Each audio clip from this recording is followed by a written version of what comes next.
potluck. The food will be out in the hallway. We'll take an hour for that. And then we'll reconvene for 2 more hours and we'll have you out of here by 3 o'clock. Right? And so by way of just introducing the topics, the master plan for the town of Paonia identified particular areas of operation and including like revenue. It's not necessarily an operation, but it's, and so the town council then made a motion that this listening session would tie into those established categories so that we could have a focused conversation. And these are the 5 areas that have been winnowed down for our discussions today. It's going to make sense why we're doing that, but there they are. Land use and zoning, open space, parks and rec, housing, infrastructure, which includes water, sewer, and streets. So some of these are bundled a little bit, and then economic development. So the way that the morning will be structured is that we'll have 5 small groups. And the first time around, I'm going to assign people into them randomly. And we're going to give you instructions on having just informal discussion about, it'll be in one of these topic areas. In the afternoon, it'll be a free choice. So we'll see how lopsided we get in some of these areas of who wants to talk about what, right? And then the structure of it will be, you're in your small groups, I would like people to focus on what are top priority concerns you have, and also through the lens of what are some of the barriers between the concern and things being in your perfect world, and also what sort of opportunities are there. Then in the afternoon, we'll do the same kind of thing. Each time we'll have a report back. There'll be a council member in each one of the 5 groups, and that council member will report back what they heard and also give group members an opportunity in case something was missed or you have something further to say. And I just want to stress that this is a listening session. There are no decisions that are going to be made today. Yay! So you can just stay human. And I should say that I moved to this town in 1972. In 1981, I skipped a year of high school and went off to college, got a degree at CSU. And then in 1998, came back here with my kids in 2nd and 4th grade, and we raised them in Crawford on a family ranch. So pretty much for 50 years, Paonia has been my home.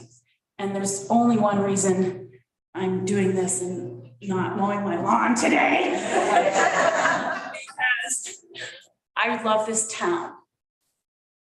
And I don't follow Facebook. I don't do Instagram, but I don't live in the town limits. So I'm not voting on this stuff, but my heart is here and this is my home. And I'm concerned about civility in our society and the way we talk to one another. I'm really concerned about how little listening happens. And that's not just a criticism of Paonia. I work nationally leading a nonprofit, and I work with 205 radio stations across the country, and 70% of them are rural stations. And across the board, what I'm seeing in the last 2 years, especially with the pandemic, is an erosion of people's ability to be civil and to listen to one another. And so I'm doing this because I care about that. And I just think at the end of the day, when people can listen to one another and there's some common ground that's found, there's nothing more beneficial in terms of moving forward as a community. Maybe some things more beneficial, like a lot of money. Yes. In terms of the feel of the place.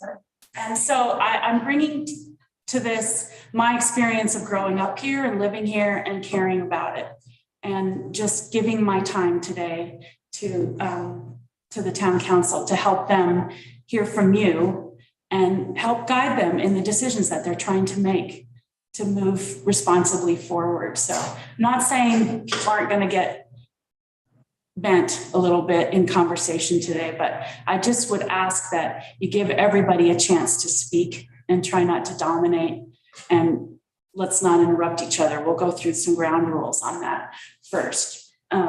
So is everybody clear about how the day is going to kind of run? Okay, good. And so you've signed in and mentioned something. For some reason you like living here, although there's 3 blank pages. I think maybe people are still thinking about it. Dave, you want to read a couple of those off? Sure. First of all, it says mountains, so many friendly people. North Fork River, walking, manageable size.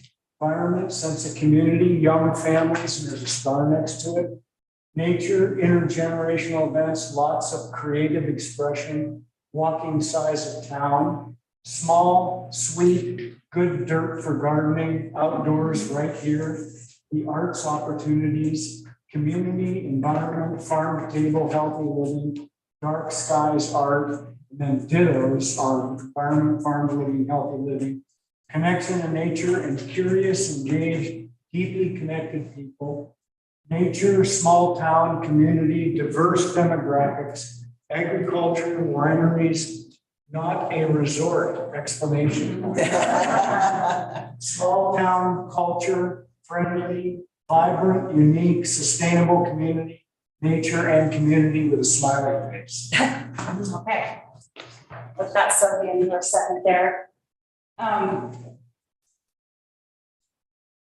So there were a few elements for framing the conversation that we discussed, and I wanted to put out there for all of you that will kind of hopefully clarify some of where the town council is coming from in terms of what they are needing to hear from folks. One is that we want to make clear everyone's here because in their own ways and for your own set of nuanced values and reasons, we care about this town. And we're calling it home. That's a primary framing element of the whole day, actually. So if you feel yourself, starting to stray from that common space, try and bring that back in to your thoughts. The second is that this listening session does draw upon groundwork that's already been done. This isn't like ground zero, just starting to throw things at the wall and see what sticks. For the former mayor in the audience, others who've served on this council over years. And it's a work in progress. It's always a work in progress. So just want to acknowledge that it isn't starting from zero. That accountability matters. And the quality process is as important as any product that comes out of it. That's what I'm going to be paying attention to, making sure that there's a quality conversation we can have. Also, I just wanted to say that we're living in a time of rapid change. I'm shocked. The pandemic has induced a lot of pressures in people's lives, and there are economic pressures that we're feeling. And these conditions all pull on the fabric of community life. And I think a very common response to that is to react by blame. And I think it's really important to understand that there's a larger context putting pressure on communities all across this country right now. So you're doing really important work in just being here today, in my opinion. And I really, truly am grateful for that. Over many years, trust has been built in this town. It's been damaged. It's been repaired. It's been lost. The listening session is an opportunity to be transparent about that, but also to focus on a solution-oriented way forward that's guided by a vision of what can be, more than a list of what has faltered. Okay? And that the lessons learned from the past, we really can integrate along the way, if we choose to, like any other arena in your life. So that's how I wanted to frame the session today. Did anybody want to yell at me? No? That would violate what you said. Yes. Or something like that. Please. I feel like And speak loudly. well, I thought. Oh. I can do it if you want, but Yeah, I thought please. this was you. So regarding listening, because this is a listening session, my intent, and I ask everybody else to do the same, is to listen rather than to argue or reply, listen to understand, and accept what's being said rather than prepare to argue against it. My grandmother would say, whatever drops into your head doesn't have to fall out of your mouth. Yes, Elaine. Having done a lot of these before, I'd like folks to think about the distinction between what can be done and what you'd like to see done. And what can be done with the town versus the North Fork Valley, Western Slope. A lot of these things that people listed that they love are North Fork Valley regional things. And, you know, I just to take a word off of there, you know, you may say, I want more wineries, but that ain't gonna happen in the town. Some of the land stuff is not gonna happen in the town of Paonia, and the town trustees don't have purview over those bigger things that are in the region. So this is why there's a trustee in each of the groups, and we're going to guide it that way. So thank you for that. I also want to point out this parking lot thing is just a technique for leading large groups. When concerns come up that are legitimate for people in the spirit of being heard, if they're not germane to this conversation today, because they don't fit anywhere or they need more time or something like that, they'll be put on a parking lot. So I want to assure you that that parking lot list is something that will be revisited by this council. Okay? And so if I say to you, I'm going to put that on the parking lot, I'm not trying to shut you down. I'm trying to organize our day. Okay, I want to talk just very briefly about ground rules, but this is so much more tame than the town council meeting I attended on Thursday night. I'm not sure if I'm overdoing this or not, but here we go. Always important to have some ground rules. Please avoid interrupting others when they're speaking. It's rude. Allow all attendees the time and respect to speak up. Try not to monopolize the time in the small group. And for you who are council members leading that, look at your watches, make sure, count how many people are in your group. If there are people who haven't spoken up yet, invite them to speak. And for those of you like me who find it very easy to think out loud, be mindful of that. Because there are other people that just get completely thrown off by that style of communicating, and they're dominated by it, and they don't have an opportunity to speak their minds, and we don't want that to happen. At the same time, we don't want to shame people who want to speak up. So I will try and balance that for you today, okay? Another ground rule here, agree to put items outside the scope of the agenda on the parking lot list. You can do it yourself. If it comes up, just walk up there and write it down, okay? Respect the fact that this is a listening session and no formal decisions will be made. So if you're here to grind a decision or an agenda that is requiring the town council to take some action today, not happening here, okay? Expect to hear views different from your own. Simple. And no personal attacks. And my bodyguard, Brad, there, he's going to throw you out of the town hall. Okay? All right, we're off and running. So what we first want to do is break into our groups, our first group session. And yes. I'm sorry to interrupt. I'm just wondering if you could briefly speak to the vision for the implementation of the information we're gathering today. Like, why are we giving input today? What is that? And unfortunately, because I'm a last minute facilitator gal who wasn't doing all the prep work, I was going to defer to Mayor Bacher to answer that question. I think what we'd like to do with this information is first to prioritize what we're currently doing. So if, you know, we have 4 people say water and 27 people scream housing, then it's going to kind of shift what we're going to do. So that's the first thing. The second part is to then lay the groundwork to begin the master planning process. We do have money in the budget to do master planning. And we are planning on putting out an RFP and hiring somebody to run that process.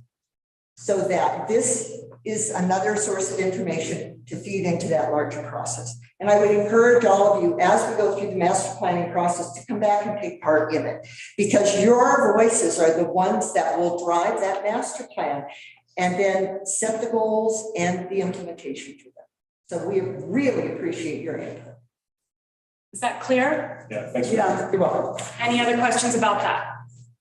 What we're gonna do in randomly assigning is do that old thing of 1, 2, 3, 4, 5, and just number, and then remember the number that you said you were.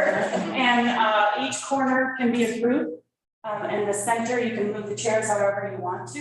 If it seems like it's too loud and you've got too much audio in the background, take it outside. Do whatever you need to do. Yes. Are you saying you're going to, you want it by the numbers, because you're going to assign us to one of these? We don't get to choose which one we want to go to? In the afternoon block, it's free choice. In the morning block, I'm assigning you. And I'm gonna mingle around each of the groups myself a little bit, see if I can help you as you're moving along. But basically in the topic area, 1, 2, 3, and 4, and 5, talk about primary concerns, try to identify barriers that are in the way between what is, what could be. To Elaine's point, try and be realistic, and town council members, pipe up, don't interrupt. But, you know, take note. If there are things way out of the purview of what you can do, just note it, but let people speak. And that's the other thing, is the town board members will be the scribes for the group. So they will be writing down, and they will be the ones that will come back and report to Sally at the end of the groups. And then if your idea or whatever wasn't included, then speak up and we'll make sure that all the ideas get taken. I'll make sure I ask the groups if there's anything more that didn't get captured. Because sometimes that happens when we describe it. Okay, so we're following all the same ground rules. I'm gonna write them up while you all are beginning to get in your groups. But could I start with you, just starting number 1? Sure. Okay, we'll go this way. 1, 2, 3, 4, 1, 2, 3, 4, 5, 1, 2, 3, 4, 5, 1, 2, 3, 4, 5, 1, 2, 3, 4, 5, 1, 2, 3, 4, 5, 1, 2, 3, 4, 5, 1, 2, 3. 4, 5, No, Dave, you're not a 5. no, 5. No, because you're leaving one. She's a 5. You're a 5. Hello, 5. Welcome. Okay, so this northwest corner is group 1. Just walk there for now and figure out how you want to sit. Oh, and Paige wants me to remind you there's coffee. Group 2, the northeast corner. Group 3, the southeast corner. Group 4, the southwest corner.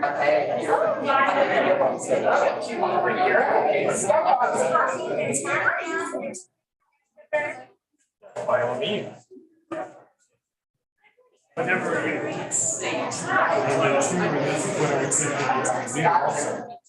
I've done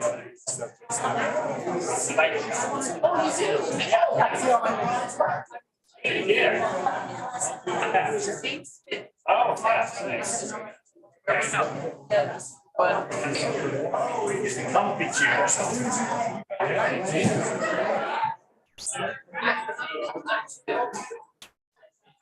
But Scott was not seeing just grabbing one. Oh.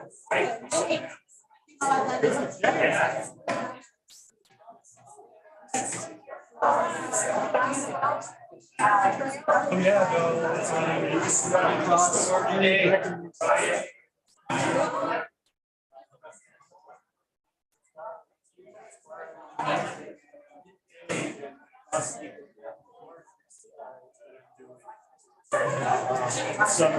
summertime, it is summer.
Yeah, you own. Okay, good.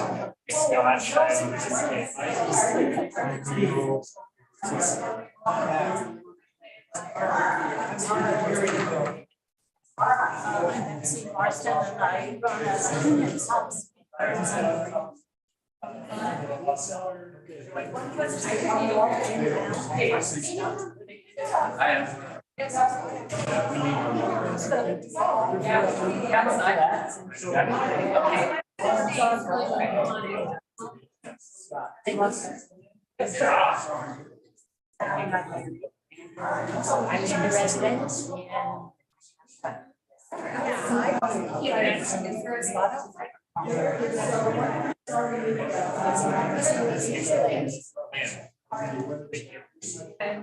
So we have open space, park and rec. And what do I have here? I don't know necessarily.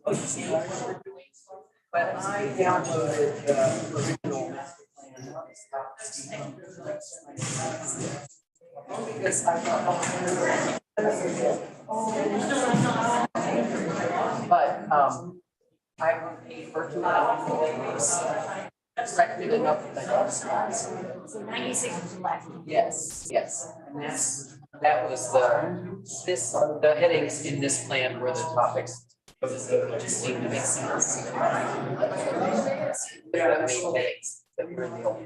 Just discovered. Came out first. I don't, it's not a first, I don't think. So hang on one second. You mean? Let me see if I can get to it. I have to tell you, I have not memorized this plan.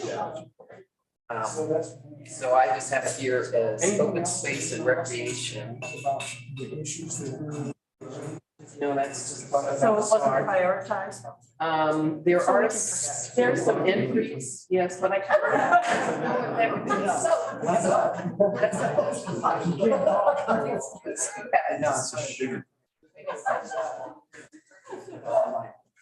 Yeah, it's. There is a real. I don't know. It was written in the last section, so. Yeah, yeah, so I just wanted you to know I have this referred to as if you're wondering, but I think we should go from where we are. How you feel? Looking at this, a lot of it's way bigger than, so I guess, I didn't know what, this is all random, so I'm just given our open space parks and rec, right? So I think I could start. Yeah, please, I'm here to describe. The recreation master plan that we put together by the consultant for the town.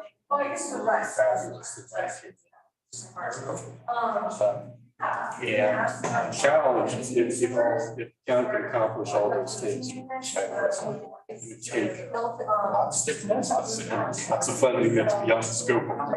I know it's available in front of this. That plan is thorough and could take town.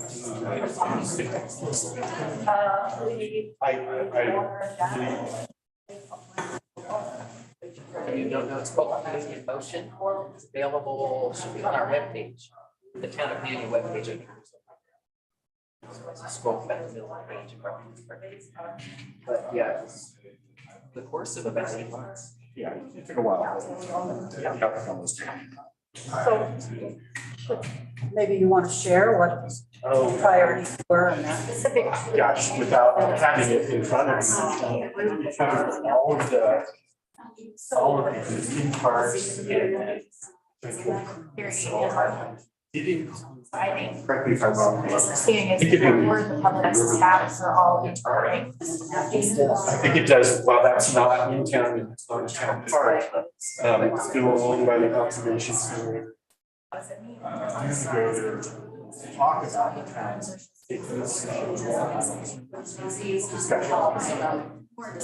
Property next to it. That's probably, I think, what the museum is.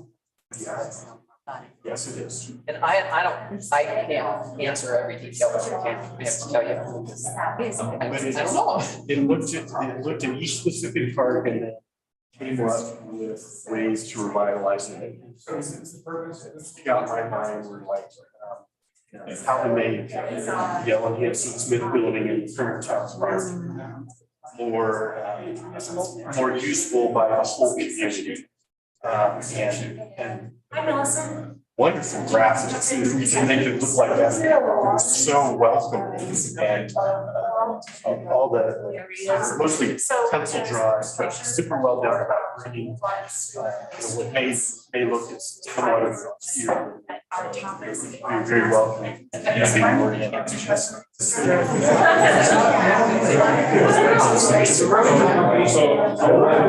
Dr. Marline. I love that idea. How's the town management? Manage that. Currently, that building is managed by Teen Center Group, which is run by Bob Bush. It was run by Ellen Smith before she passed away. And the town was never really had success in it. Don't have that size of the community recreation park. Would it be fabulous? Absolutely. Downtown, it's wonderful, but it has this like that high use residential, this is weird. And also there's a lot of areas within the town limits that are actually county zone, or actually county. Sorry? Yeah, you call it that, county islands, which, it doesn't seem to make sense. It seems like it gives us the need to circumvent. Current bathrooms leave the Fairmont Beach side. It talks about improving those and making. Really. That's going back there, that's the only area that's. I guess I just I go past. Holding in another participant here, sorry.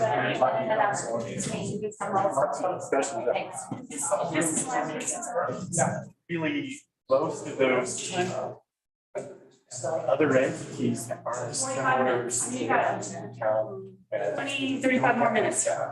They, you know, they're just like, we needed to find what most everybody is. I'm new to the area in this county. Limitations. I don't want to be negative about that. You go to a new place, I'm watching these things happen. Way of positive. It's very familiar to me when I started Polished record. And they do all this fancy stuff. and I think calling out. Ends up becoming more startable. That is not our town. And if it takes the pregnant owners to feel like it's part of our community, I would welcome open rental units. You know, I'm very open to that. You don't. The units of This community's not about that. and I think that there needs to be like a And if it's needed, somebody will start a nonprofit. zoning and all that. What do we want? With that in mind, because you did just hit on things that are important. And we are lucky in Paonia that we don't have so much infrastructure. Parts, Apple Valley and East Park, and then the river part. $1,000. And of course, homes. So it's Now we're like, under wraps. I'll just add that we submitted a grant to ARP, Association Retirement. it's kind of calling it out. It goes back behind the tennis courts and everything. That slope, it's a real open slope there, and it just constantly Just kind of. rains out that bag. Well, we didn't get rain. So, and, you know, there's efforts to do that, but we don't have enough staff. I was just going to ask you. Because everything you mentioned. Yes. And there are, I'm on the hour discussion, which San Juan Council of Bethel. And they like collaboration. I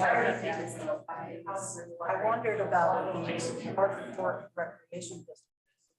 That's fine, would like, they've done $1 million project like touches, or they've got their ball field. And I wonder if, I mean, we really do need a grant writer if we can take one up. But I think if we, once you get collaboration of foundations like pile on, and the rec districts, or maybe Mark Cambria runs it. I really do think it's. How are we gonna be able to keep that in city? I was thinking the river cars, what they walk their dogs, this is the highway. And I was thinking, the plan I gathered is to go to high school. Couldn't we also go towards Somerset? There's nothing there. I know this is like really waste. Just and like, yeah, well, I think, what do I know? I think the town needs water. I might put the trail to Somerset, bike trail. Because we can only go so far. My point was collaboration with a nonprofit, with a tax funded entity and with foundations. Because you get more knowledge if you're working on land, you want to know what was always. It's gonna happen. Are you talking about Nora Chambria, CAMBRI? She's also, my concern, she's also a drummer in a band. You know, in a house, she's like a typical Paonia, working the art, some of them are, and obviously she lives in now. Well, she's like me, she doesn't care for it. Yeah, but she's a Paonia. Anyway, hey, thank you for that. So that's my only. That just addressed me. And it got very organized. I don't love that. That land in Lost Town was like what we talked about, like all the other towns. So having to stop that, I don't know. Also, my concern is 68% of everything they suggest is taxation longer. and utilities. I just need to see that. And I brought that up. That's that. I made this. Some people go a long way and I think the zoning. we just don't get it done. I'm just gonna say it. So I suggested it. I think that we need to really think about this. I know people pay. Our ordinances and things that like really go is if we want. So I want to establish that and then everybody stick to that, like not favoring us have some another, something like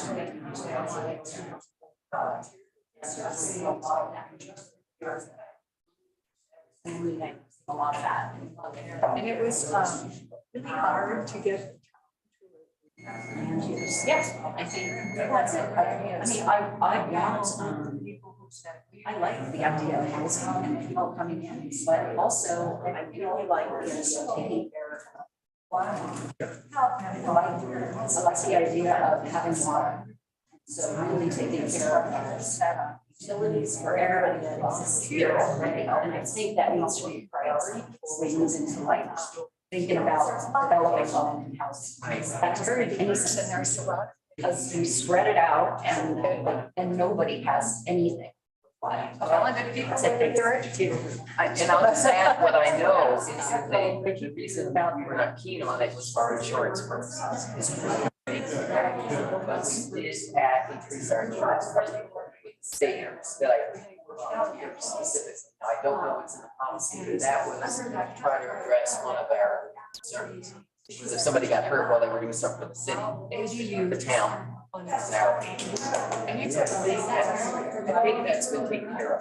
But I'll follow up and find out exactly if we have sidebars on the volunteer house, what is that? But I'll put that as follow that we do at a trustee meeting is what is our relationship with volunteers. If that's helped not do. How do you let the us? Because when we ask, we never get. So it's been kind of stalled. You know, it's like, not a community defined. And dedicated, because we all love this town. We want to see it.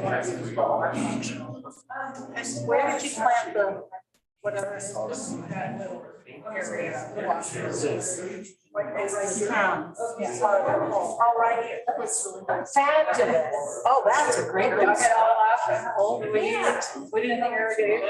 You know, that's so good. We're all really working. I think maybe I was, you know, we're all in our seventies and we're all like because we live here.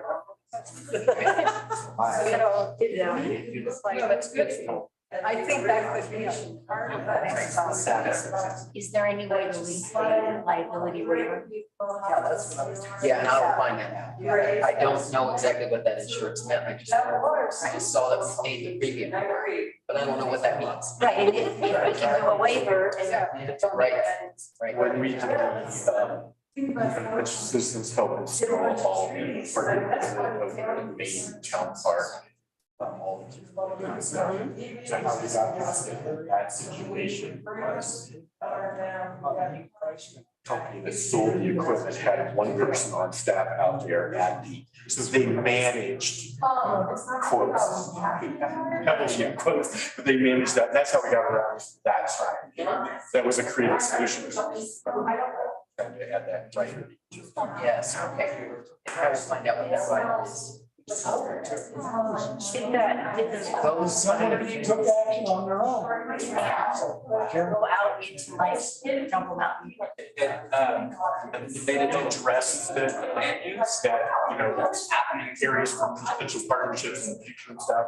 But I think we could that mostly by town property. doing away with that completely, or at least taxing the hell out of it. It's like second or third home, they're literally as a business enterprise. I'm not talking about with the short-term rentals, like have a room, trying to like cover their mortgage. I'm talking like this is a second, third, fourth house. And there was another issue about like Paonia being a disadvantaged community and therefore certain grants to address water infrastructure repairs. When does the skill switch when like a multinational corporation or, you know, like just snags up like at home, their revenue is actually millions of dollars? Is that all? It's a process. Paonia not a disadvantage. And then we can ask we do it. And then the last piece I want to add is like the whole, okay, I'll tell you right away, we have enough water. Bringing it into town is another issue, but we're still commodifying water, and because we're commodifying it, we can't actually like. It's going to be a free market when that moratorium is lifted, and then we can't. You know, how do we curtail developers with lots of cash just dictating the way this community is developed? So people don't. So there's. Maybe park, special park and walk up a different way and not, I know you're so, I don't like it. The citizens that own homes up there take the brunt of everything. They won't go, they're a beautiful place. Zoning. And Joseph, okay, so two men have just spoken. Exactly. You're looking for your problem. Yeah, my thing of water. National economic. You guys are talking. Yeah, hang on, I'm listening while I look. Just listening. We're listening, soaking it in. I have Put it to. in its rightful place. What did I miss? And I think the most important thing about them. So it's. What's the plan? Oh, wow. You definitely like doesn't like very much. Well, that's starting with the master plan about. What kind of like I mean, rotation? master plan, into like text. In my short time. So I got a master plan and just never, I'm not sure prioritize how based on your priorities, community, what you're learning, help buffer us from greater economic pressure from. Another thing I want to say about our take care. Land trusts, yes,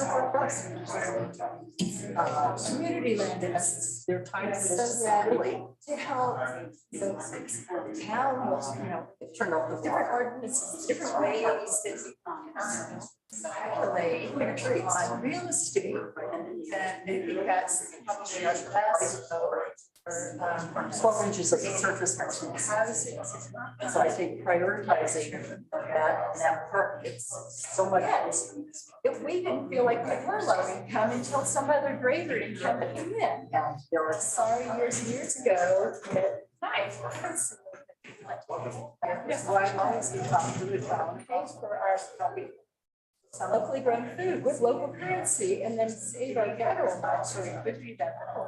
Anyway, and charities that are, so having to be decisions about what occurred really well by ways that protect integrity and understand the ability of our town, the planting trees, all of that. Not have reduce solution from external forces. I think it's more. It's just that people who are already here. But you're killing our fruit. Land use doesn't have to fruit codes like zoning. I agree that we need to get more creative and have smaller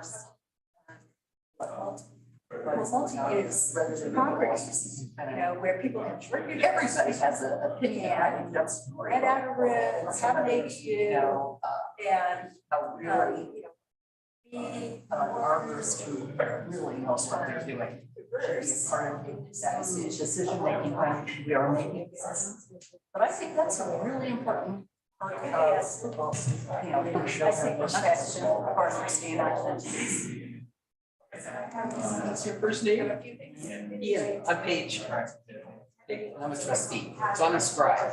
So do you know? Yeah, sorry. You would not have, right, turn my attention to.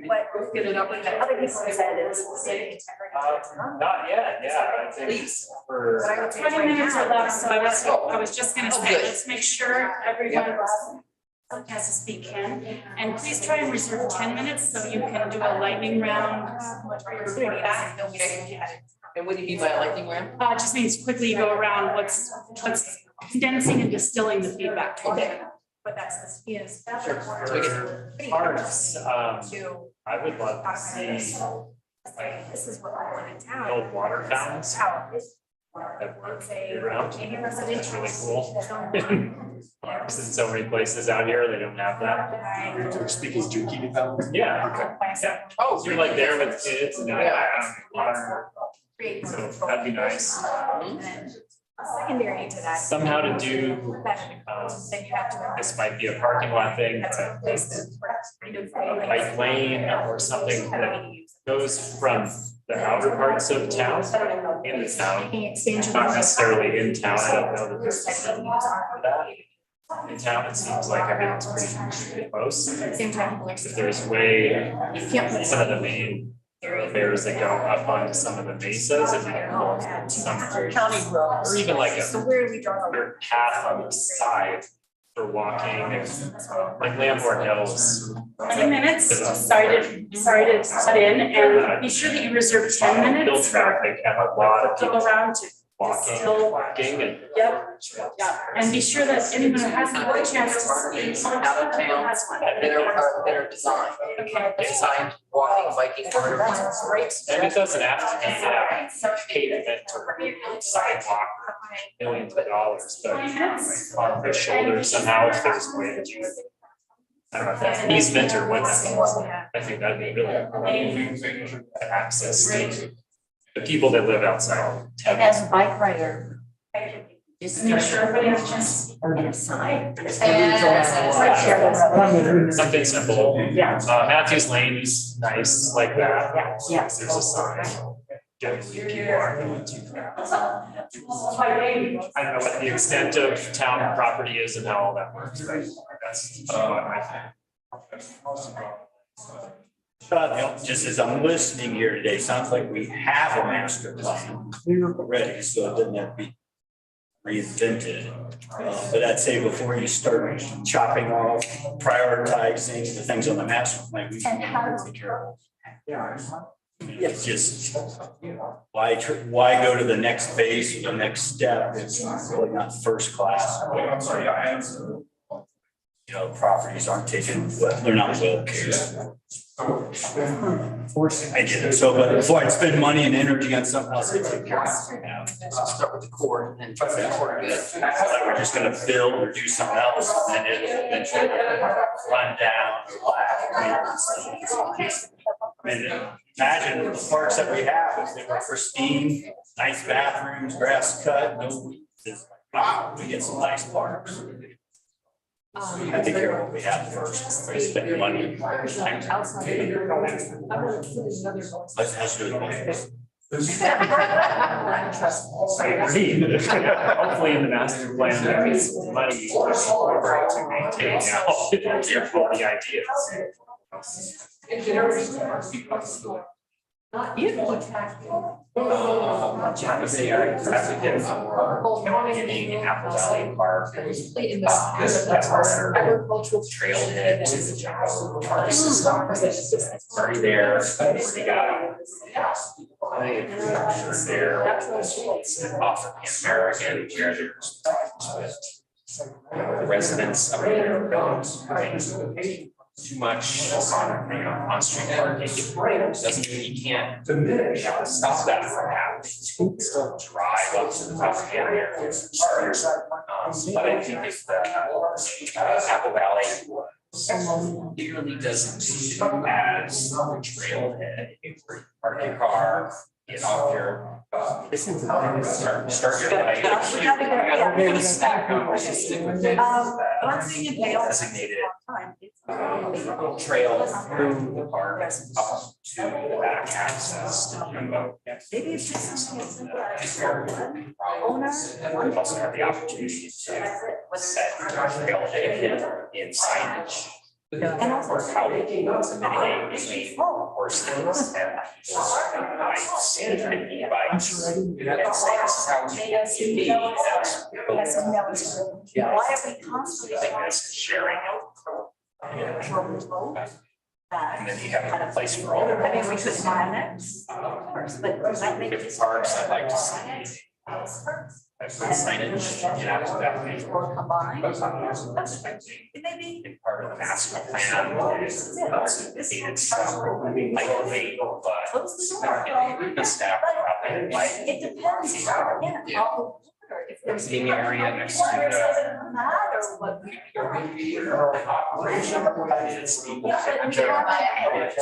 Don't have that. Goes down from the water flow right in that area, takes that. No, it's not. It's cheap. Let's not get into it. We have a queue going. I just wanted to echo, so last weekend I went out. In the master plan, there was some pretty extensive improvements of city park.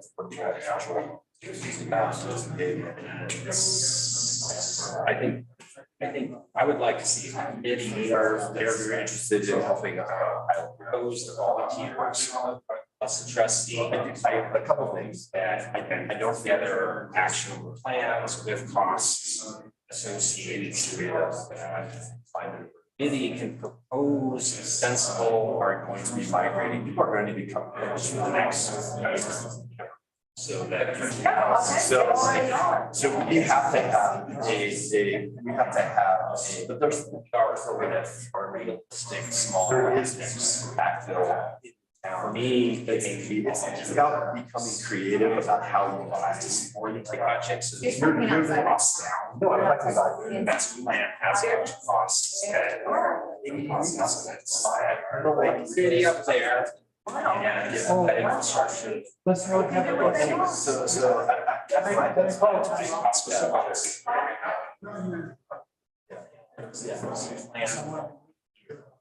So let me try, I'd like to launch projects. That's good, but I did check it out.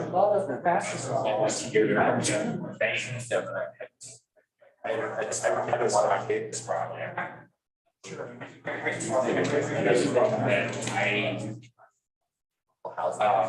I have to put you off in one more minute, so we have 10 minutes to make sure I report out before main things. I'll give you. Because I'm not sure what it, regardless of that cost of it. One thing that the affordable housing trustees did last year is they sought out insurance for volunteers from.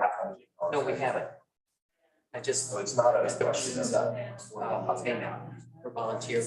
That's new. Yes, yeah, and I just, you weren't here, we discussed it, and I don't know exactly what it covers, but we just approved a volunteer resource. So just so you know, that did get taken care of. I didn't not put in there. Housing. So these things and. My big request, and maybe I can be the first to keep my wrap up is the idea of an action committee and recommendations. Everybody could get on board. Not just figure out how these all of them in their alleys and garages and. Well, and we're forming a new master plan. We're gonna contract out a new plan. That really has to come back. 96. So a lot has changed, so there will be opportunity for people to weigh in on the master plan. I have no idea how to, but so there will be that, and then the trustees have formed different things. A little bit, and that's pretty confusing. To sit down, housing board, sit down, but it's only for parties, not for the whole. All these just by criteria. Response to so it's developers. So the master plan is much bigger than parties. I have no idea. We haven't even. Yeah, the town doesn't have the capacity. We must say X not talking about. I think those towns are developers. I have to plead ignorance back. We're pretty much at capacity. And so if I'm going to develop it, right now, but the community stuff that's submitted by the town at the forefront of that development. We have the planning plans. I got we have overall master plan. No, that was integrated into the there's a plans commission. That was just, and it's just like and I know you guys like deny the housing.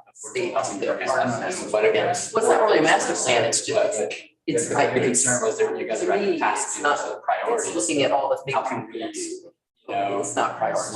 Get a committee, not an assessment, but to be the like experts, identify what's first. Like other there's that areas that have community development. Like exactly perfect. There's assessment. I don't know how I have money. I know 10 minutes left, everybody. How's that? Dana was gonna say this. He just issued. You want me to read back what I heard? So each of you want to make sure that a lot of what I said is going to. A lot of it was translated planning and research. You like to do that. So let me. So what I have is the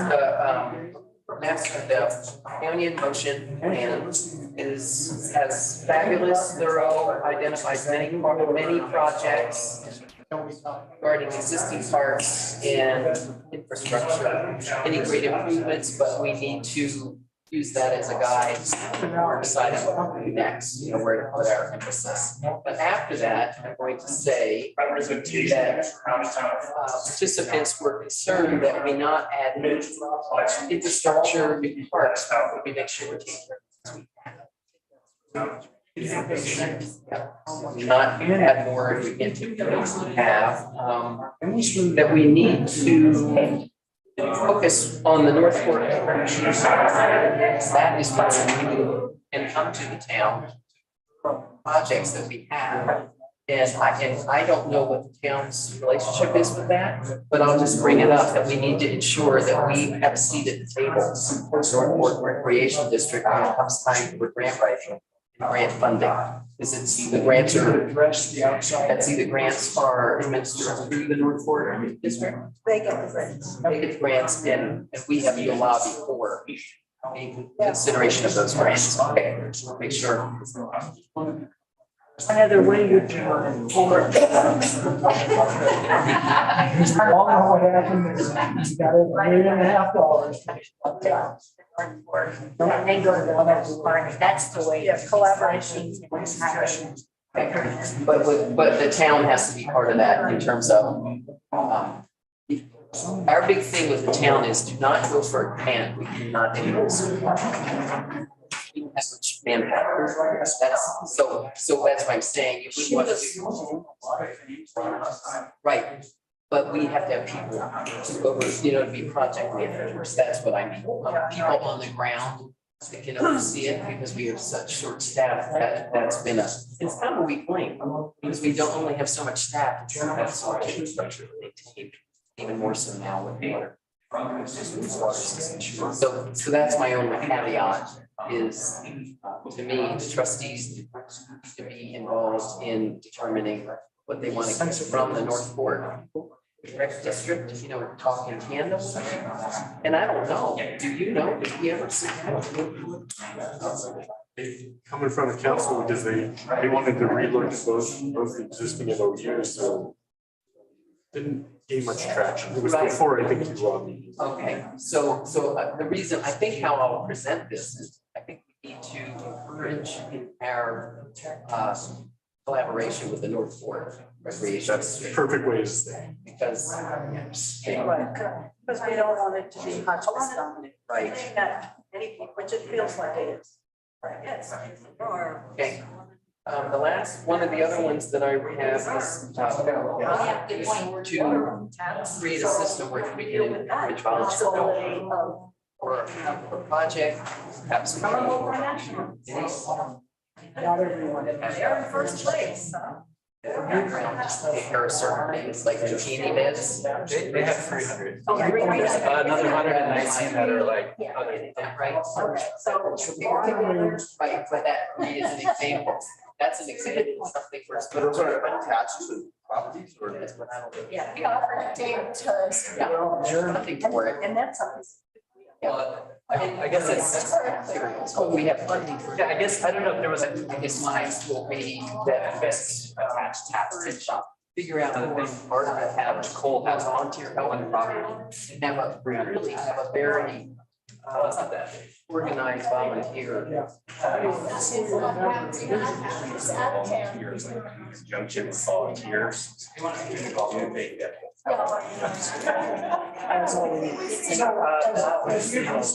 I'm trying to wrap up. If you listen. An organization adopting Right, kind of like the cleanup, how people do the highway cleanup. But we need to get through, I don't want to lose, I don't. Scott, I too live on Lamborn Mesa. And the idea of improving the arteries into and out of town, I think is key. Someone's going to get used to development. I walk it a lot with my dogs. Every once in a while, there's somebody who's not so great. That's junk. So that's collaboration with the county. But I think it's another area where right now housing needs to work. Whoever's got the power. That's our local commissioner. Yeah. And just one other thing I think I hope is very clear. I know the town is near meetings. I would like to see better discussion. Sounds like this listening to people on those how they property in town. 5 minutes. So I guess I'd like to see the town.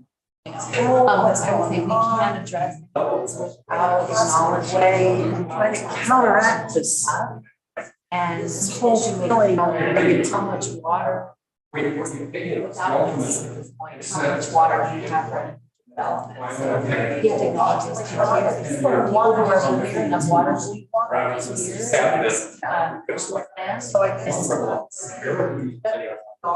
this, people don't have taps.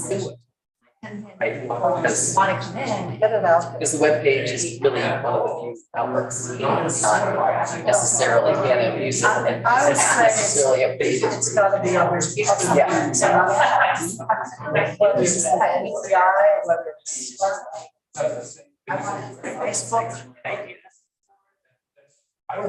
Other ways. We have so many writers in town, even a little like once newsletter. Like somebody that's not, you know, so that it can see our,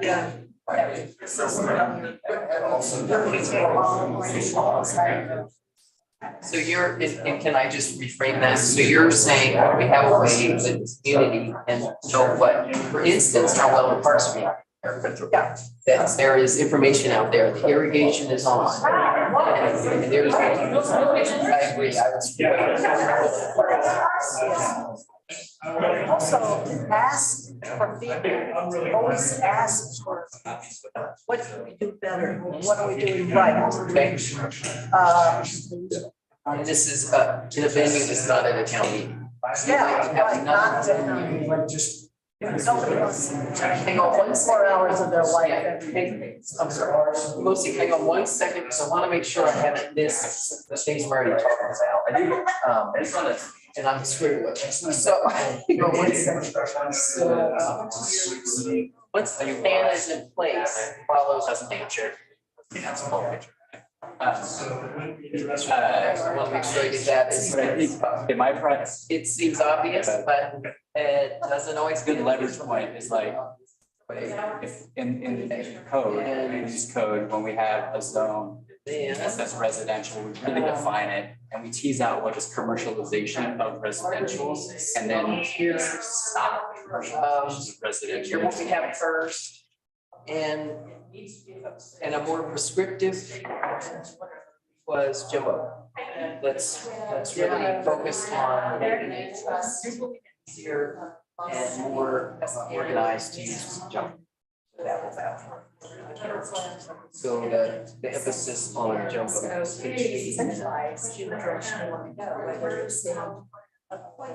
Recreation connections.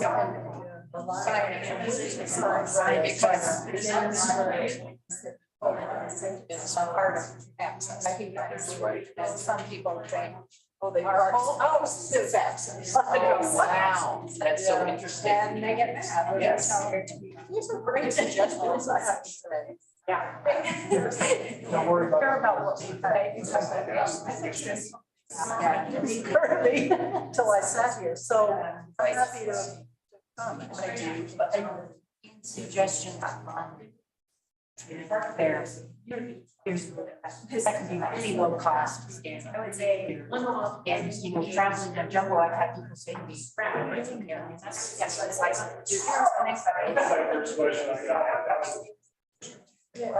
Really almost a sign, right?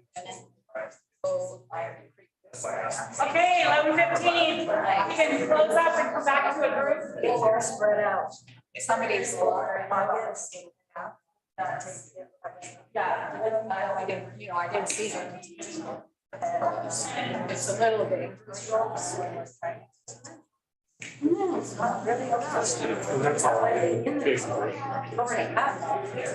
And I think some of that is maybe out of our. Okay. Now, I think there were two. Yeah, thank you all. Well, good for you. So you report that. Yeah, that's what I'm like, okay, hang on. There was Bridget. And then I had to start a meeting. So Lynn, we need to find that right, somebody.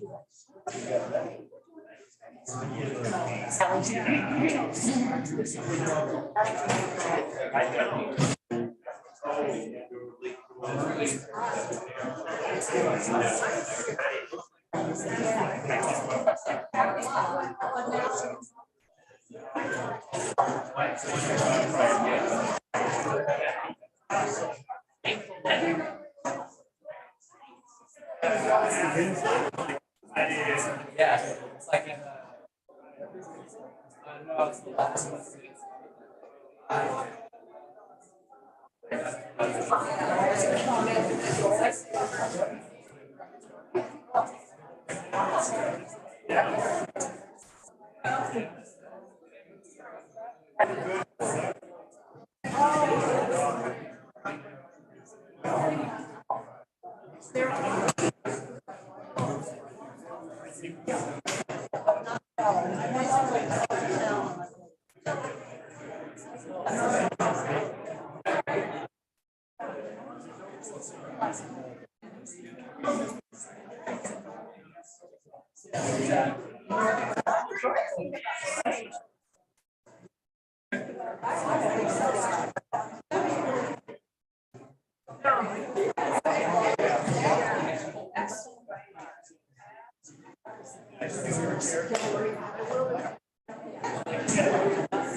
Everybody, and let's do the report back.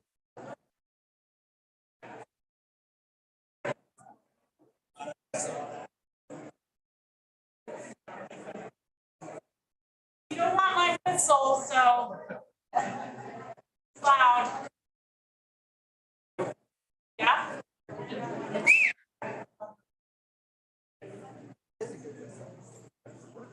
Learned that here in high school. All right, thank you so much. Just to recap, any of you who have joined us midstream here in the morning's block, we're just asking people to sign in if you haven't already, your name and email, and jot some things down about why you like living here. And we are going to, we're in the stage now, just had a block of a small group discussion for 45 minutes. And now each of the 5 groups, which I've listed here, are going to have a moment to report back. A little less than 10 minutes for each group, actually. And as we do that, I'm just going to be scribbling some things down here, just to let you all know how this will flow. This set of notes is going to go up along the wall here. When we reconvene after lunch, and it's free choice which group you want to join, we'll have the same kind of notes and report back, and we'll put them below. And then we have this fun dot exercise where you each get 3 dots and you get to go through and put it next to stuff that really speaks to you. Okay? So that's how that's good. And then after that, of course, it'll just give us a chance to kind of percolate up what priorities are and pass that along. So without further ado, my first group is David. Yeah. Land use, zoning. Yeah, I had the pleasure of having a land use zoning, and there was a lot of passion. So we had a discussion around routing first, then we started getting in more of a free-for-all. What are the priorities? So if I miss anything for my group members, please add that to the very end. Here's how I heard the priorities. Speak up, Dave. Speak up. Okay, what I really heard, number one, was clear favor affordability. Try to stop the commercialization of residential properties. Get better definitions about zoning and enforce something. So those were big ones. The next one that came up a lot was a community land trust. We're trying to get affordability for the people already here. And I have a star for that because that came up a lot. The people already here are suffering. And it's not something that's theoretical. These are families getting a notice that they got to be out in a month and they have no place to go. That's it. So incentivize affordable housing. Trust was the way to do that. There's this mix that's happening between the constraints of not knowing how much water we have and the pressure to say, hey, we should have ADUs. Let me qualify this. ADUs by homeowners, not commercial or residential land trusts coming in and buying up the housing and turning into some kind of short-term rental. That's what people want to see stop. ADU. Accessory dwelling units. So capitalize on accessory dwelling units, but make sure that it's owner occupier. So like mother-in-law's. Yeah, I just didn't get them. And then, see what was the last one? Form a housing committee of citizens that can really start moving this ball forward because it's a big issue and it takes a lot of energy. So this is my initial set of notes on the group, and then this is my priority notes. I've read this one, so inevitably I missed something, so I invite members of you to speak up. Could you please make sure that community land trusts are posted on that? We emphasize that, as did our group. Anything else? Anyone else from group one that? And I didn't get everything he read off, but those, yes, go ahead. That the need for affordable housing in this community is now and urgent. Highlight that. There was actually a suggestion in the group that the town council declare an emergency. Anything on the parking lot that came up peripherally that really needs more time, needs more information? Well, I'm just curious if these notes are gonna be in a packet that goes on the website. I don't know that. What are you gonna? I've scribbled notes. I'll transcribe those, I'll do that. Yeah, you know, here's what we're gonna do. We'll distill them down on here and then the town council members will figure out who's gonna type them up. And we'll do the dot exercise and we'll have the listing reflect that dot exercise. Awesome. Okay, all right. Okay, remember that you were randomly assigned to this first round, but in the afternoon, you'll choose which topic you want, right? So group number 2 is Page, and that is Parks, Rec, Open Space. Parks and Rec. All right, I have coming away with 8 main things, and of course, anybody else on the committee, please fill in if I miss something or miss something under a head that I think is important. First and foremost, the consensus was to take care of what we have first. Let's be sure all of our parks and whatever trails we have existing, our infrastructure, make sure it is taken care of first before we start adding on more.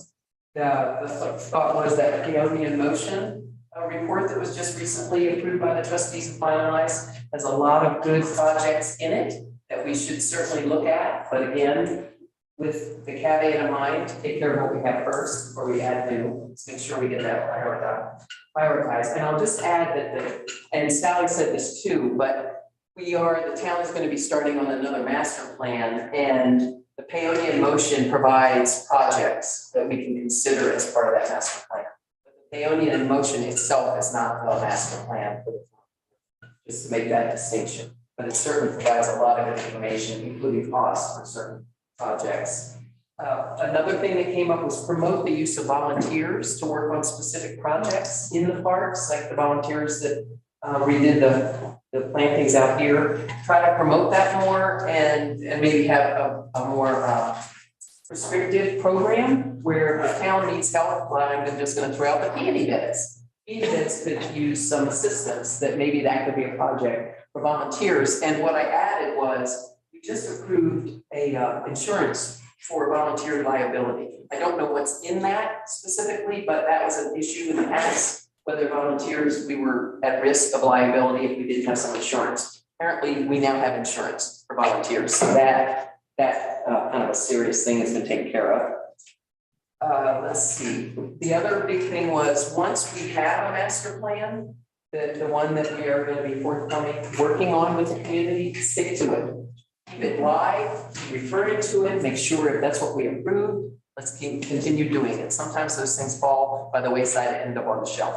So we need to make sure that we focus on it. And so then there was a lot of discussion specific to Jumbo Mountain, and we do not have authority over Jumbo Mountain, that'll be BLM, but we could make Apple Valley Park a much better place to park, ensure there's a good trail to get to Jumbo. And another thing was good signage of etiquette, so people know when they go on Jumbo, what is the etiquette? Because right now there's no real place to do that. So Jumbo was a big focus for folks. The other big focus was if we could create safe arteries for walking and biking out of town up onto the benches, the mesas, you know, with behind Don's was, for instance, if there's a way that the town can collaborate with the county, it doesn't have to be a very big, people didn't feel like it had to be you know, like a paved, but if there was some way to get a safer way to get in and out of town. The North Fork Recreation District that we all pay taxes to, let's perhaps, I don't know what our relationship is now, but increase our collaboration with them so that we get money that we get grant money, and the town can collaborate with the North Fork Recreation District, who then leverages more nonprofit foundations to pay for things. So we need to up our game on that.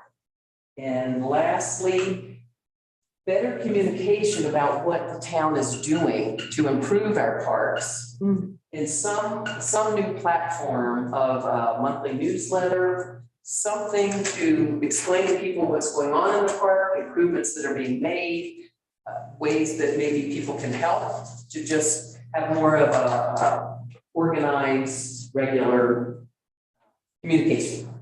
And that is my list. Did I miss anything? Access to mesas, walking and biking. Yeah. Those that were in that group, did I miss anything? We'll just, ask for feedback on the news. Thank you. And in that newsletter, ask people for feedback on things they would like to see or ways they can help. Find a way to have a more interactive two-way communication between the town and citizens and users.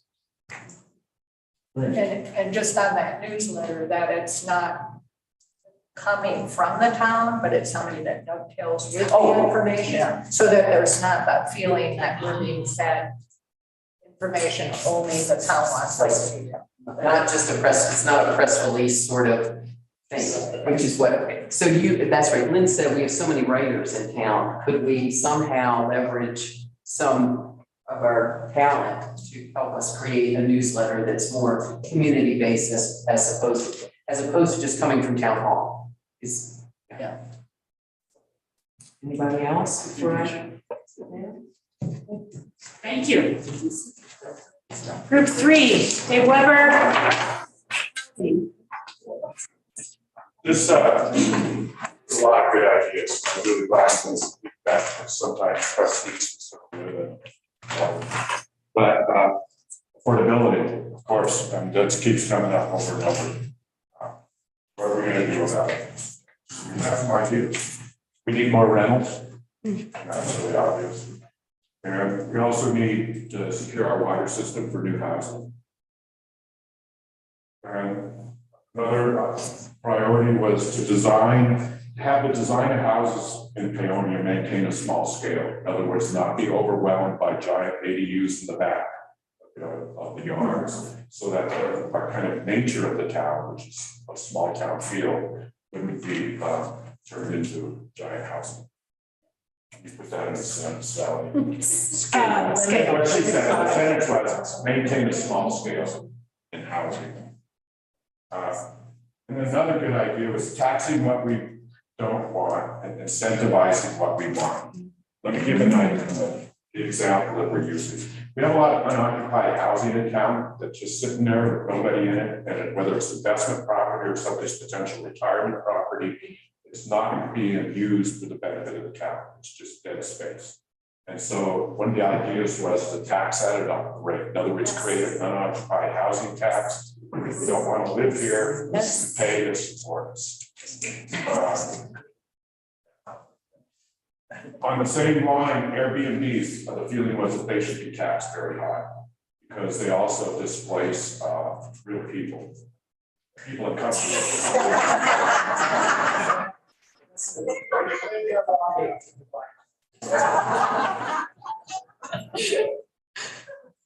They'd like to see more multi-unit retirement homes like this, so that there would be a place for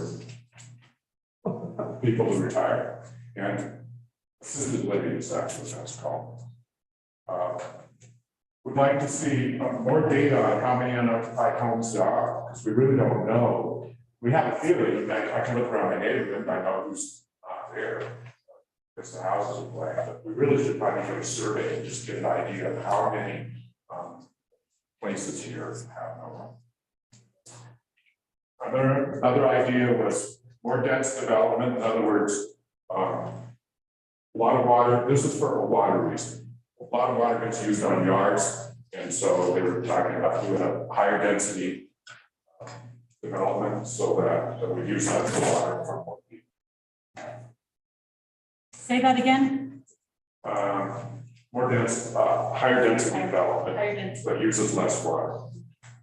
Okay, another problem was off-street parking. If you're going to build a bunch of ADUs or dense development, we got to have parking. I mean, right now the streets get crowded with cars. And they face all kinds of directions, not necessarily.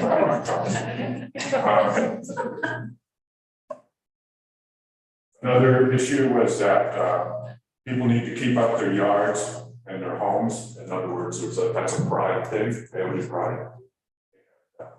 So I will say that over the 31 years I've been here, the houses have been improved, but we still got a ways to go. At least we got paid on them. So, is there anything that I missed out of our? I don't know, I'm thinking the houses kind of looked better quite a while back. Do you agree with me, Brad? Yeah. Okay. They're coming around. They're coming around again, but I just gotta put a plug in for they're coming around again. Yeah. Because in the 70s, this town was looking so good. Okay. Did you have? Yeah, there was a couple things around like, man, I'm sorry, planner person had something really good to add. Right here, but I don't remember what it was. Yeah, it was sort of about just like, having the right design. Maybe it's like we need a master plan. Yeah, and I guess You're right, we do. Our last plan is 1996. Yeah, like a master plan that then helps dictate the vision that we want to see for housing. Right, and then you could do design guidelines, I think is what. So does that need to go on here? Or is that already what the plan is to make a plan? No, we need to finish a new master plan, including housing ideas. Okay. Design guideline. Okay. Anyone else in group 3 want to add anything? I think my biggest thing, Sally, is that, supply and demand rule. You got a huge demand for housing. We don't have the supply of water. We've got to build out that storage system. If you're gonna get anywhere with housing. Right. That's a choke point right now for housing is water. Do we solve the water problem, the housing problem? Okay. Thank you.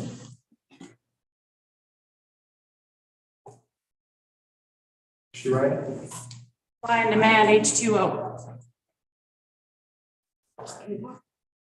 Group number 4. Excellent segue. Water. Our topic was mostly water. First of all, I want to say that I'm really proud of my group. You guys did an excellent job. And I broke down most of what we spoke about, I think can be broken into 2 categories. One is informational and 2 is physical. It seems like there is a lot of, there was a lot of concern about communication, about the current state of our water system, the previous studies that have been done, and the continuity of those, that information across boards and the distribution of that information to the public. That came up time and time again. The importance, I think, of the system is pretty apparent, but it was, reiterated that the health and the safety, the biological necessity of this is absolutely paramount to our community. The overarching impacts of the climate and the regional water cycle are heavy influencers on whatever plan that we end up implementing and inform the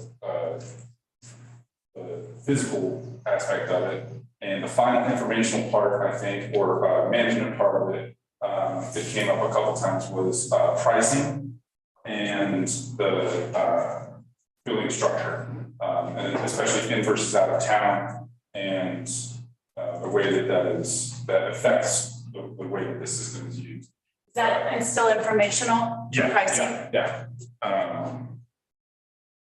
And then getting on to the physical aspects of the water system. And my understanding is this is largely the topic was concerns. And I know that we're looking at concerns, priorities, barriers, and opportunities. It seems like we mostly focused on concerns, but I do have a couple of the other items. So on the physical side, storage, like we just mentioned, was something that came up time and time again, and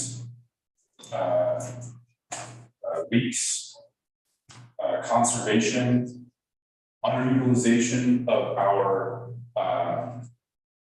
rights, and overutilization of our capacity, as well as the physical quality of the water, were concerns regarding the physical system.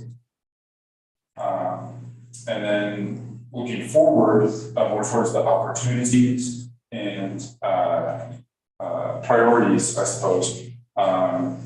The consideration of a regional water authority, rather than having town operate the water system, have a separate authority operate the water system. Again, storage and the outside use of our and contamination of our watershed by fracking, and I think that's pretty much it. When you said underutilization of our rights and Yes. overutilization, are you talking about our water rights? Yeah, overutilization of our capacity. Is there anyone else in group 4 that needs to add a little something? Okay, I'm gonna start here with this way. The pricing, what we were talking about is base pricing a little more on usage. There might be more accountability if that were the thing, instead of just having a base price. I mean, which I understand is something that's necessary, but. Great, thank you. And Elaine. We had a discussion about a long-term 10, 20-year plan for water and water conservation. This is a big subject, it has many moving parts, and it needs to sustain, a plan needs to sustain through different trustees, different administrations, different, something that sits for a longer period of time to solve the big issue. Thank you. Allison. The rights of nature to some of the water, so we can grow trees. And also, I think we should work hard to just establish the right to clean water, the right to protect our watershed.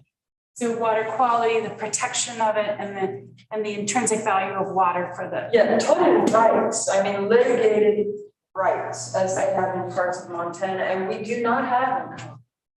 You don't have the right to clean water, to drink. Thank you. Also, we've had some conversation on having a clear maintenance plan for the infrastructure, something that'd be accessible for the public to see. It helps the town prioritize how they take care of the infrastructure. And the other piece that came up was the fact that there's a huge number of users on the system that don't live in town.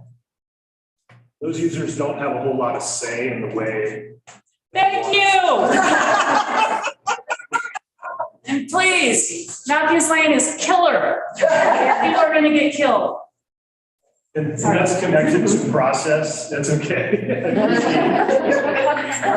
And we're running a little water company as a neighborhood.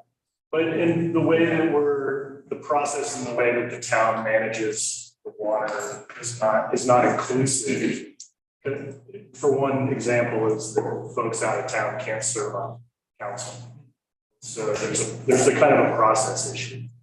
I'm going to call on you more often. And also, that's a great t-shirt. And streets was also one of our topics, and that essentially only came up as a cursory, like when we're fixing water, fix streets. And by the same token, have a plan that accommodates wisely when to do those things. So they're connected. Yes. The water and the streets. Yeah. Anyone else in that group? Frederick? We did spend some really great time on water. That was what foremost everybody's mind. Thomas's point, there are other elements of our category, and the thing that's not even on that list is parking here for infrastructure. Paonia is in dire need of good parking, off-site parking. You know, as the downtown economy continues to grow, things get more and more concentrated and more difficult to access, and that's going to cost downtown businesses money. And another note, since I have on that topic, the whole idea of the way Grand Avenue is used, where farm equipment is being driven down Grand Avenue, trucks and trailers, you know, ATVs. It seems like that's an aspect of our infrastructure program around traffic and parking, whatever they could be. You clearly missed the years we dragged Maine.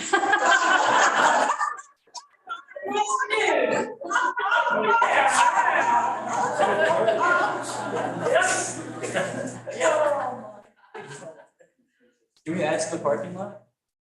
Yes. I wasn't in that group, but can I add to the parking lot? Sure. So all the spring boxes were developed like 100 years ago, and just the way our springs are managed it was old technology. It was like we were based off the snow melt, and we just had some deluges. We're getting heavier spring rain, and the way that we're capturing and sinking water into our spring boxes is just. It's almost obsolete, and we're having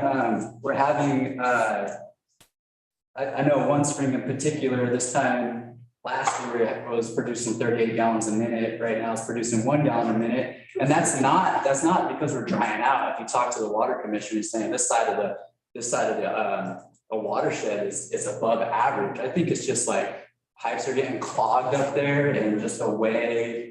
You know, the vegetation is managed and the landscape is managed. It's just, we need to think about that. Okay, I feel like that needs to go on the physical part of this, the spring boxes. Yes. One other thing we talked about as a group is the need for understanding of our water rights. To have those clearly defined.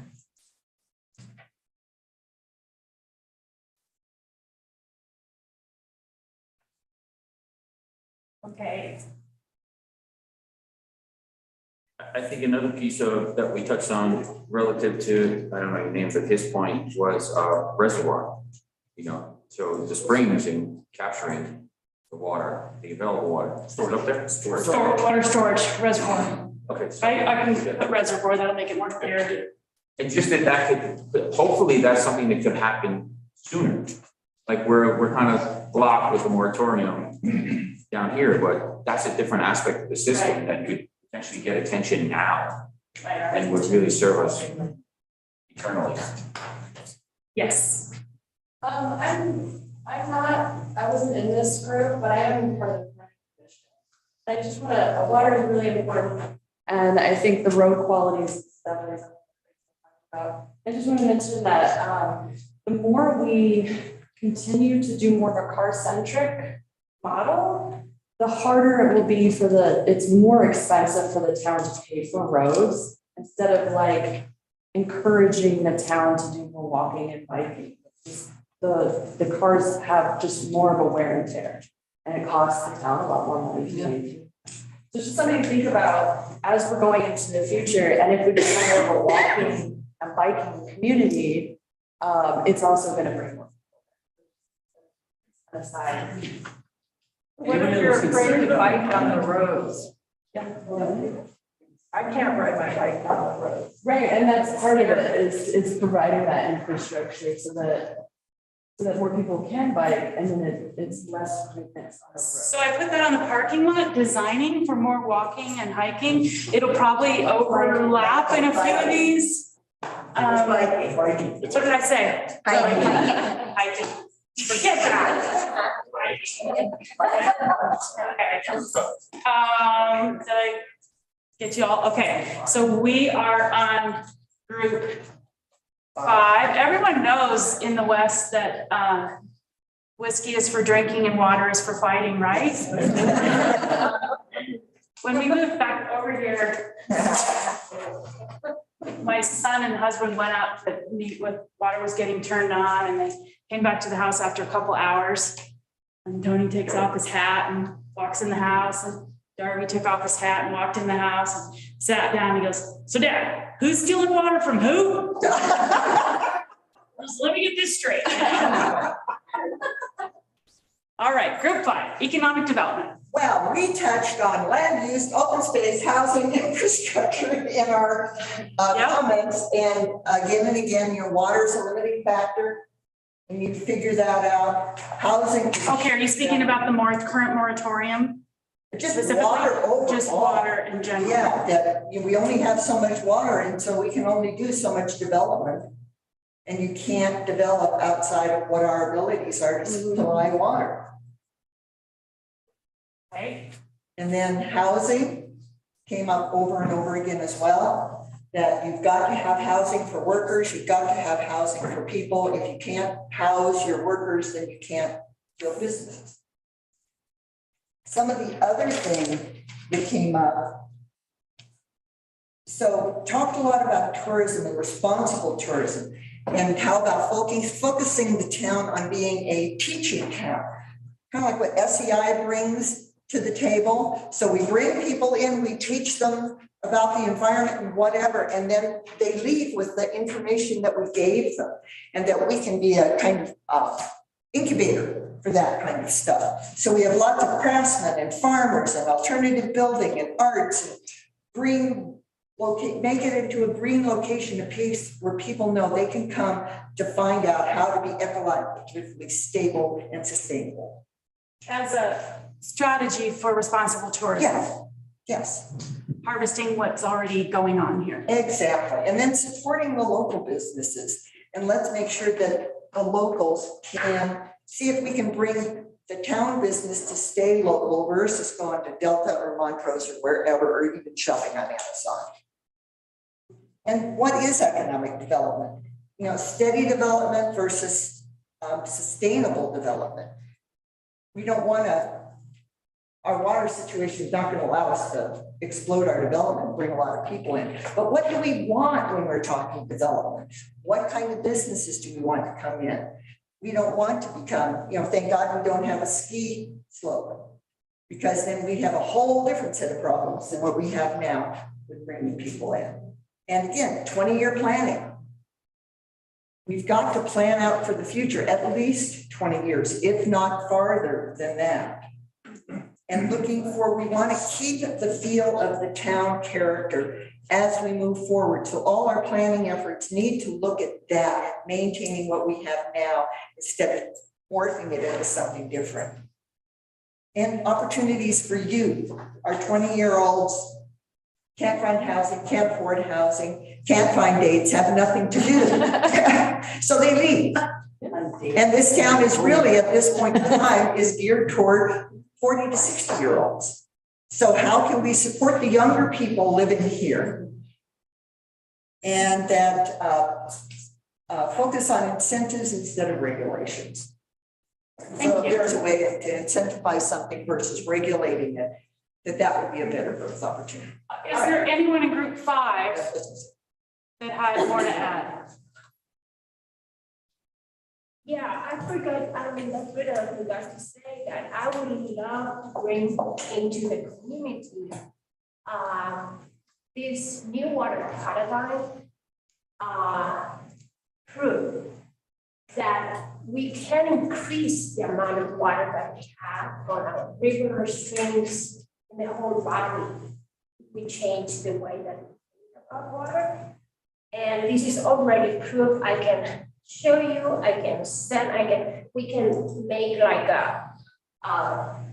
films out 1 hour where we self-educate ourselves to know that we really can improve the amount of water we can bring back the water. And with that, the whole economic system and life and food and opportunity.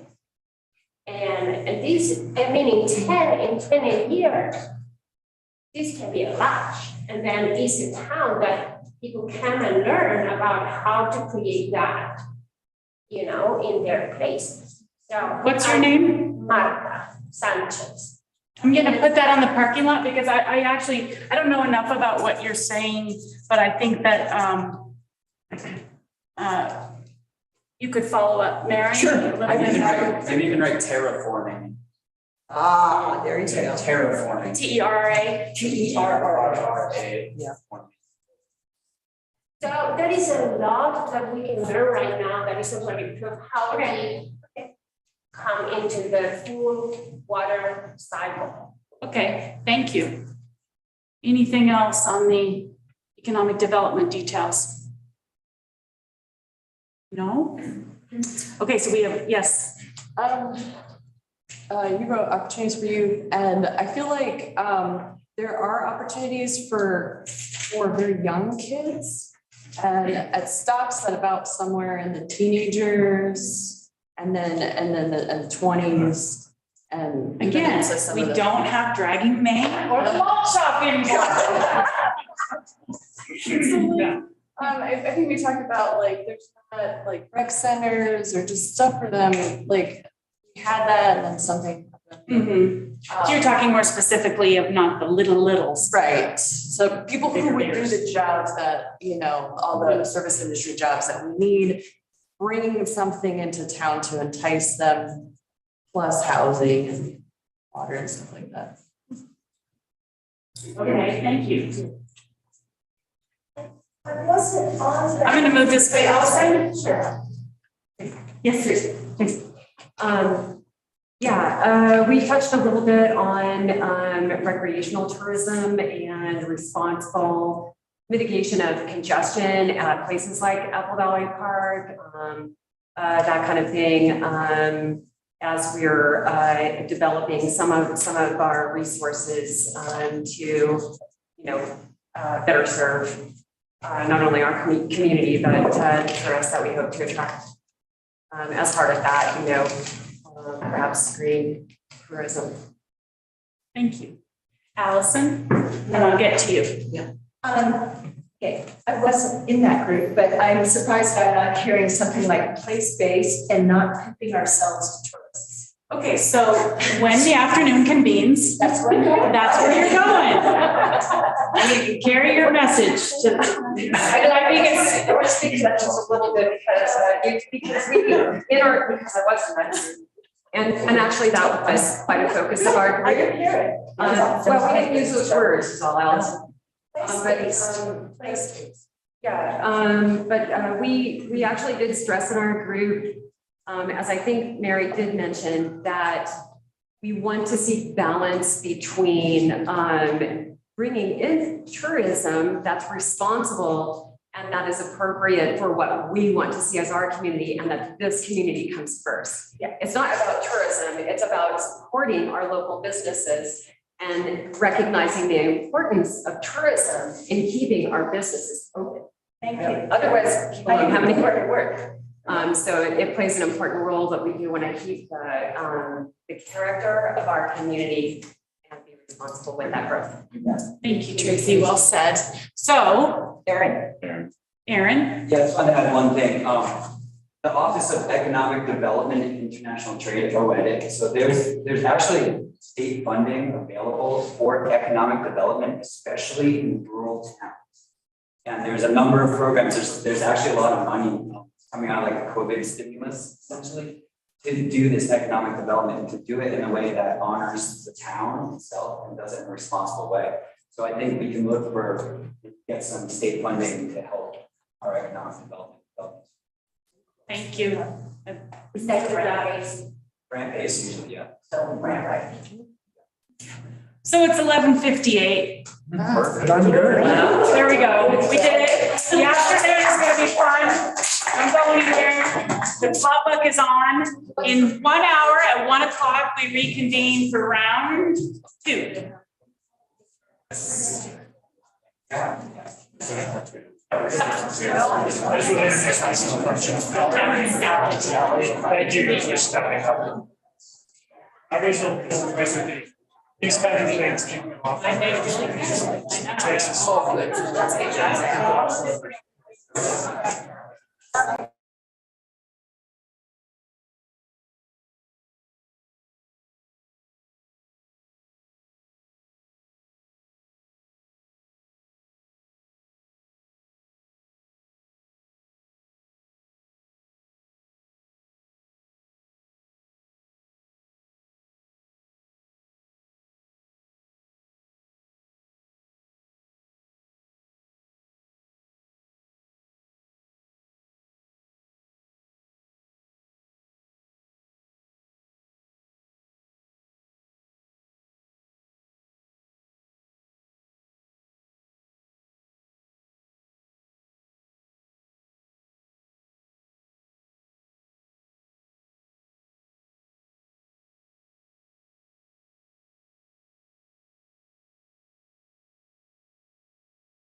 Yes.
Right now, I don't think it's good. Take seats, everybody, let's get going.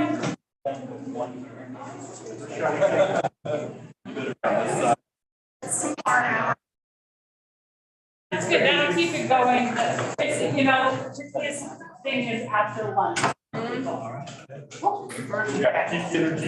Okay.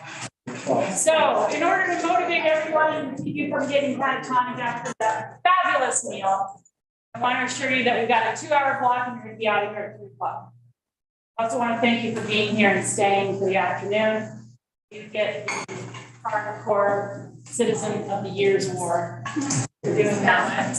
And I wrote this up here just to remind everybody what we agreed on with the afternoon. The small group is free choice this time.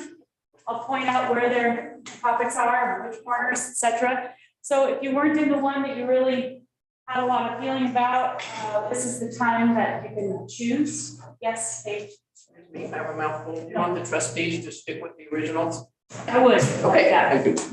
And then we're going to do that report back, and we'll do a little comparison here. Just see what bubbled up, and then we're going to do this dot exercise. Each of you will get a colored dot, and you'll take a few minutes to just work through these lists. We can probably spread them out a little bit more when the time comes, and stick your dot where something really jumps out at you like this. Really, really matters to me. It doesn't mean the other things don't. It just means from your particular lens of either your business or your point of view or what's happening in your life. This is very important to you. Okay, that's the dot exercise. We'll recap what we've come up with, and then the next step and closing, we're going to hear from our mayor and council members here to talk to you about the committee structure that they've created and the way they're trying to improve communication lines between the community and the council, and sort of what next steps will come of feedback that we put on the table today. Does that make sense to everybody? Okay. So without further ado, I think we're gonna stick with the 1, 2, 3, 4, and 5. And I'll just remind folks that land use and zoning, if you're interested in that one, just come over and stand because you might take your group across the street, you might, but first figure out how many of you there are. In randomly assigning, I could know that, but I might end up with like 18 of you in one corner and then we'll have to figure out, right?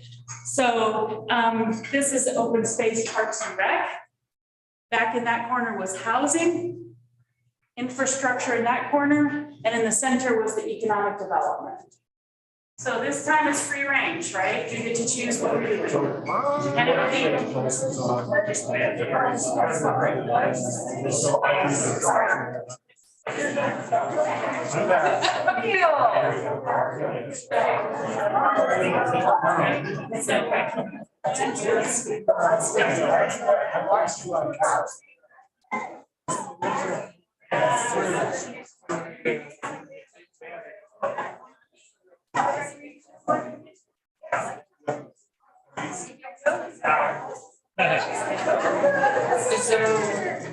We still have 2 chairs over there. I tried to. That's not me. It's right there. Hot in this house. That's right.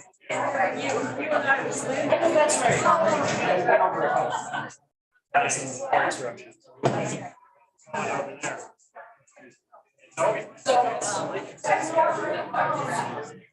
Can't go to the back. Not allowed.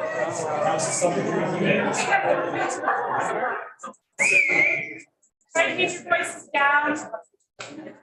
Thank you.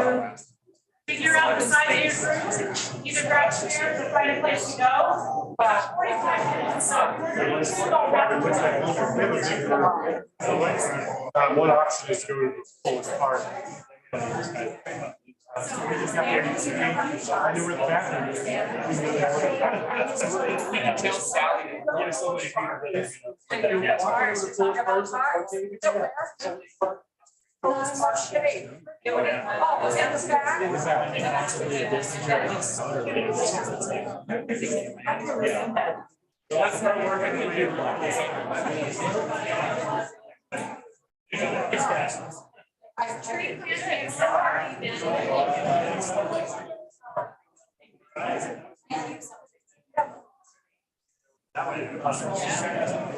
Made the best we can. What's wrong with people? They don't want to talk about it. Nothing's gonna change. And so like, why bother talking about it? It's contentious. Let's go into the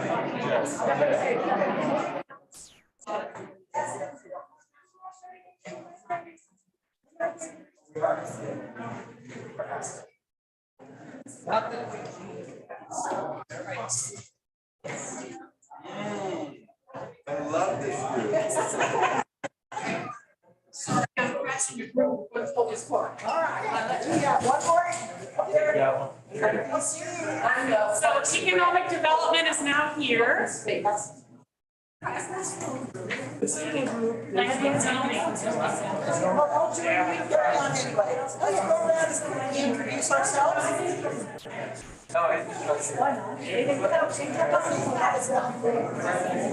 Take my person.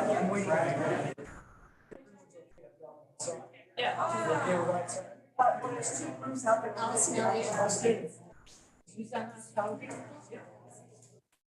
Mitch, my wife and I. Might be already. Why? Let me just focus. So these 5 groups are. And Heidi is coming. Yes. Heidi is coming. All right. We can always go find out. Do you see how many? Somebody gets started. Great, do it. I can do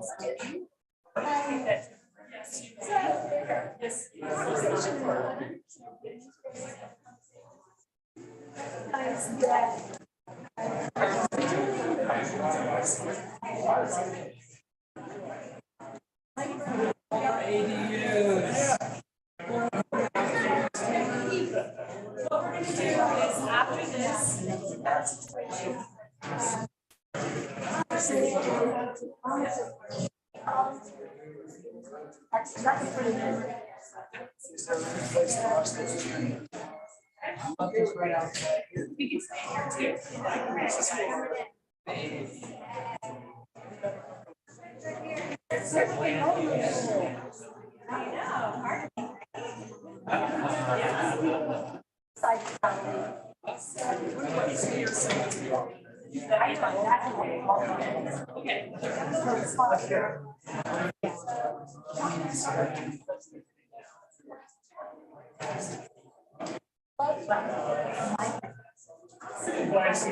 Yeah.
So what's our knowledge? It's functional.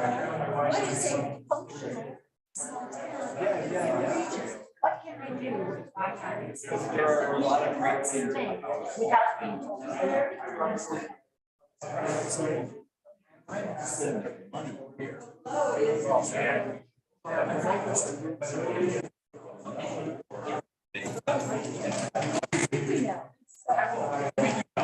We know a lot.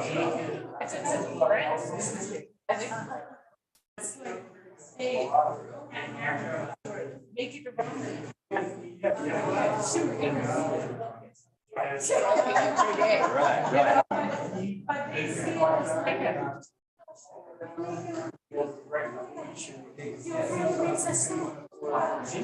See the stars.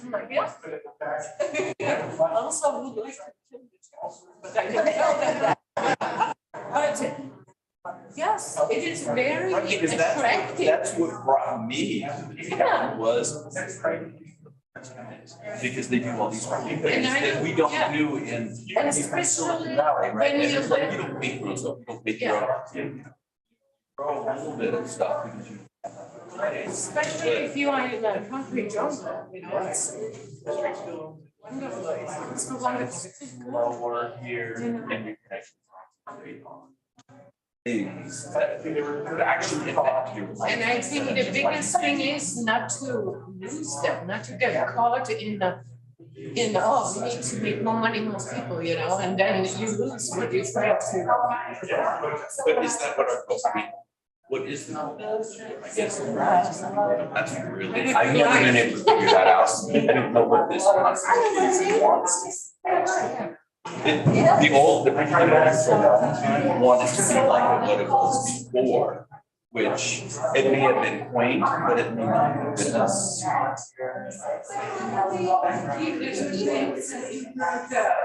In that case, then you're doing ranching and agriculture. I would have said mining, but that's. So we're, I guess identifying those values that are core to that, and then moving into how to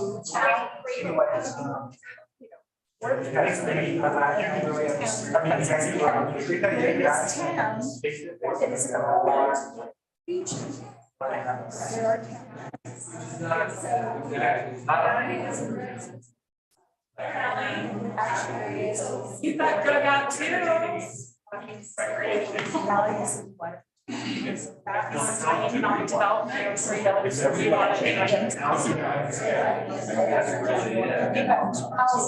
I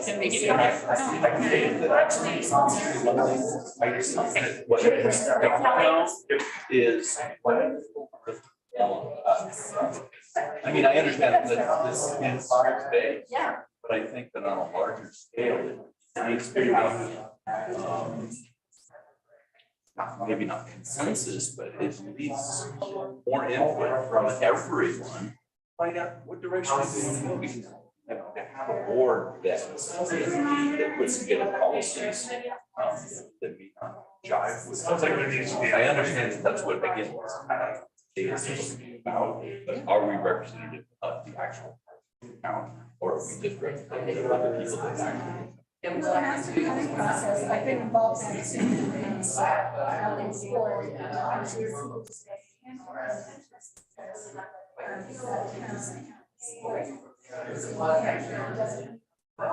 Because again, Paonia is just hub for larger. Because I think we want to show the town itself. But if that's okay, then we. And the town will.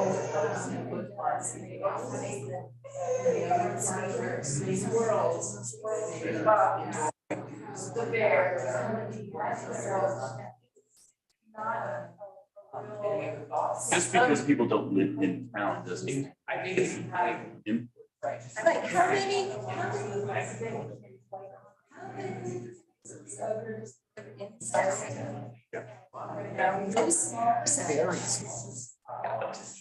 live over there.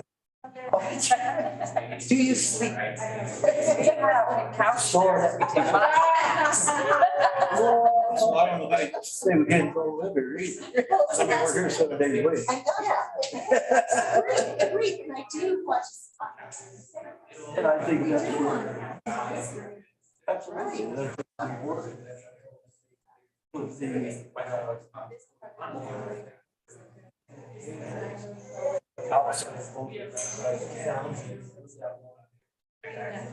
Or like the day really? Yeah. The neighborhood law. So the law. Back in, is either 70s or 80s. It's a township law or whatever. That's a home rule. Made a home rule so nobody else can go. No, it's statute. Yeah. So we got it in our head. yeah. There's a lot of councils.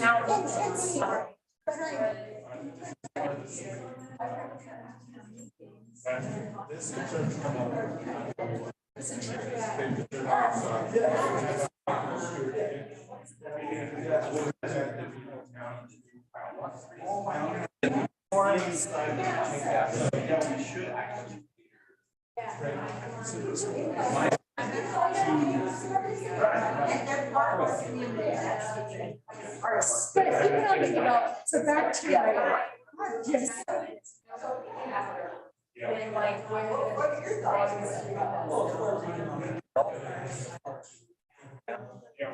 Our water system is about. The desert is growing all around us. And I think that people really want to be metropolitan area. I think it only comes small, but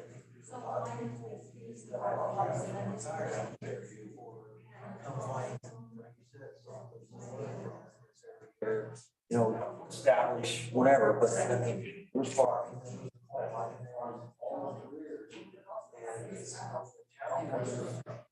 Booming during the 80s, coal mining, all that stuff, because you had the biggest salary people living in town. And then we had 3 coal mines. After like you said, the coal mines are waiting. Not really, they're just not living here because they make such huge salaries. And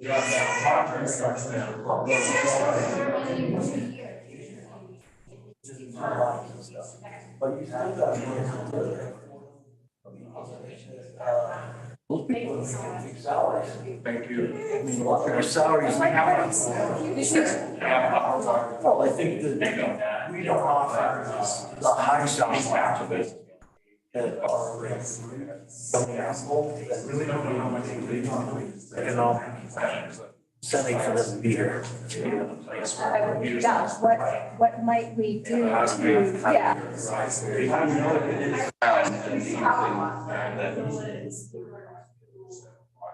What kind of getting other than mining that takes some real It's just, yeah. As it became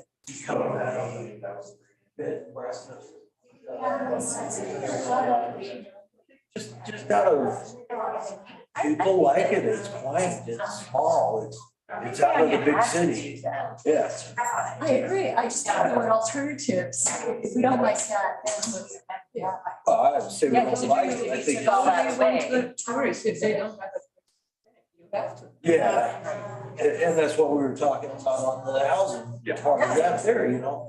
I mean, the county taxes everybody that has bed and breakfast or RVOs or whatever in the county. The county should be taxing that too. Pick up some revenues off those people that want to stay and come see it. The economics of trying to make the town grow, you gotta have revenues off of all sources. But you can't forget the revenues that are creating some of those sources as well, because they're usually employees. Because they're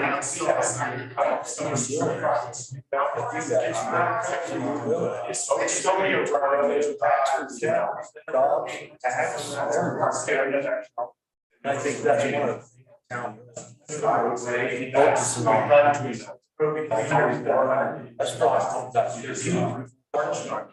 like how long we're trying to get it.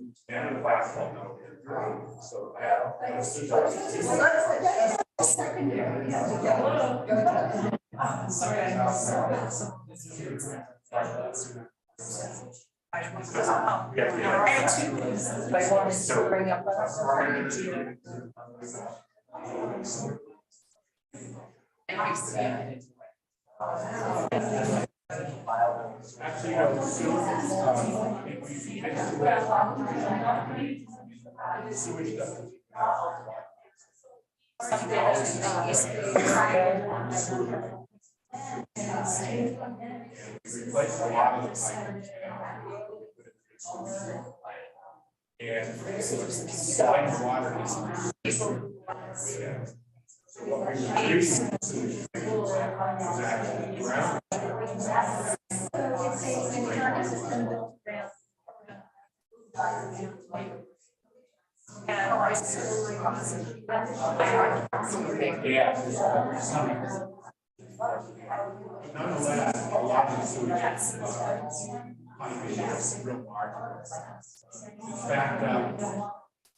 So you can choose and I'll tell you this is groups, but it's going to be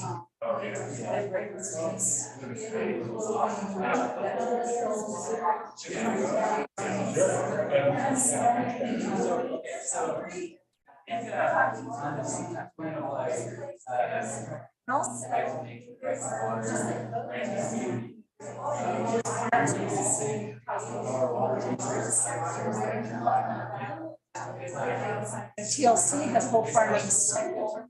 It is, yeah. So you're talking about different types that teaches people how to use these materials we haven't been thinking about for manufacturing, but also having it in products that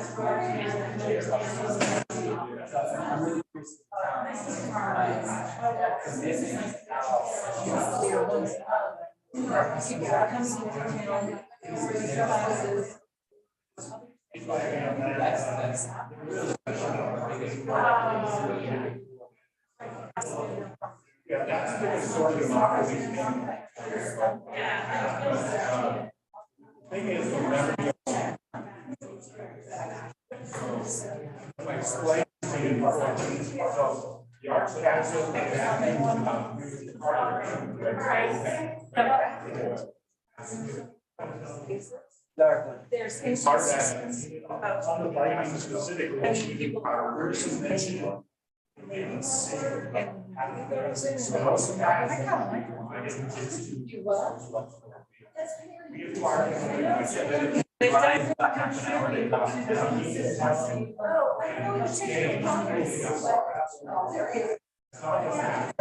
it's the same thing, people go to the wineries. Friendly learning, there's 20 minutes left, so you have 10 minutes to keep talking, and then please reserve 10 to go around and have everybody kind of distill your thoughts. And make sure everyone's had a chance to speak. Then nobody can come.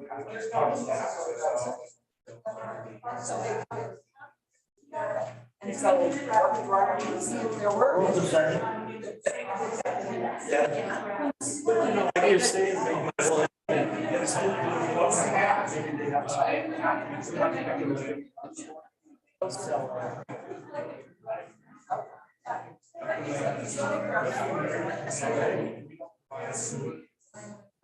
There would be a size of hours that nobody was there. And it makes it hard to find people. Yeah. If people aren't and don't work. So there is.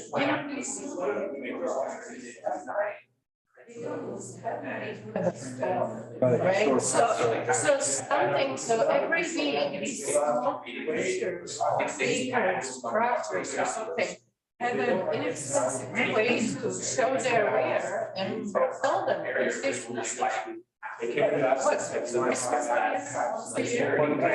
Art and market.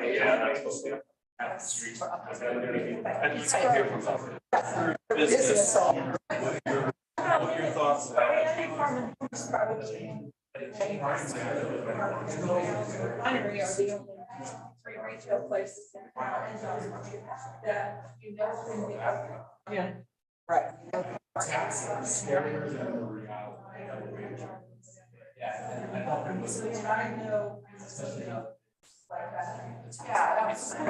That's part of what we did on the right back when lockdowns happened and also I say built out. Now I love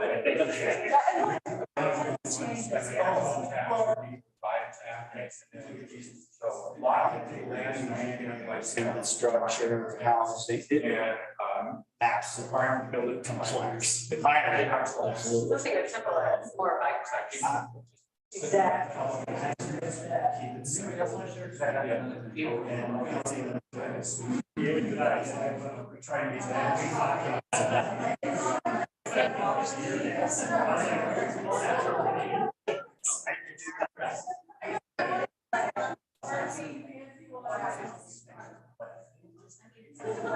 And so Jeff said, we'll never replace the census. We never will. Census is basic, such as safety, maybe cleanliness, some kind of level of comfort. But just if in town, we think about the simple stuff. I think a lot of these other things, it'll take care of itself. We don't have to drive it towards one thing or drive it towards another. That takes a lot of energy. That's what I'm saying. They came up, we don't really say. The other thing is a lot of these here, are seasonal, we're a year-round town. Gotta think. That's part of it's part of the challenge, so we gotta think year-round. Actually, there are websites. We always want to hit a home run. We ought to just try to get. I'm not gonna. But we always say we're gonna climb Mount Everest, and we never even type, jump. It's like just get out basics. One of the things that you're not getting out of the town or the community that would help you be more successful. I mean, you guys, I think you two were the only business owners. I mean, you're the president, right, and you have a storefront. But forget about getting a new park or new trail. Parks, these bathrooms are kept all year round. So streets wouldn't necessarily clean the streets once a year, twice a year, 3 times a year, the stripes. We got weeds growing down. And it's just, we kept it simple. I think things would change. Not, does that fix housing and water and all of that? No. But it'll come along. We get the basics. So that's my, I like that. I agree with you in that rather than going towards something, thinking that this is where we should be going, some opportunity, the basics and seeing what comes from that. The last thing I heard from my other group, and this would be the same, volunteers, there's lots of people who volunteers. We hire, we volunteer.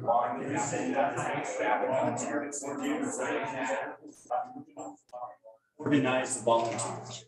Whether it's taking a parks, whatever it is, you can get it.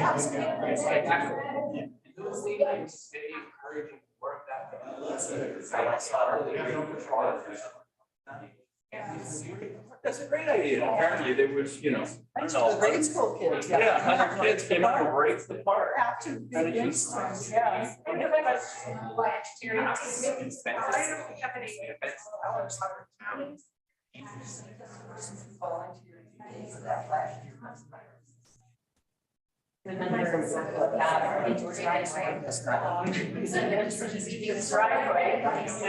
get people out of make this park and check out Paonia. Yeah. Love donating money to check. Yeah, do that. The nursery that's on the west side of town is having a sale. So that's back to And being prepared for like what.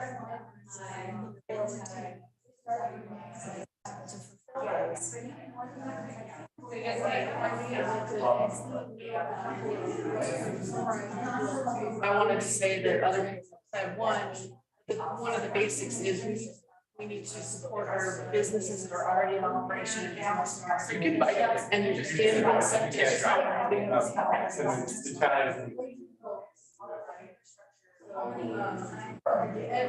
talked about this too, but supporting businesses are already. The other thought, which how can we make better for people, and if it's tourism, then how can we attract people winter time? Places that can still see. Anyway, how can we make the winter better? And there's. Even out for locals. Right.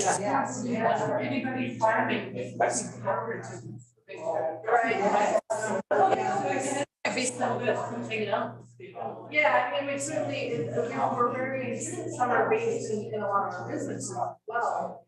But a lot of our businesses, like restaurants, need winter to not drop off so much. So nice. It would be so cool to have like restaurants and advertise that. All the.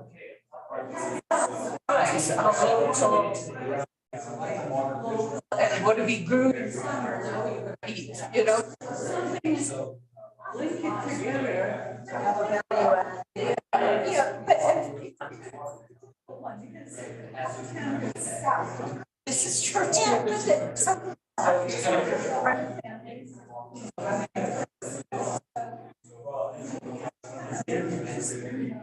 I know.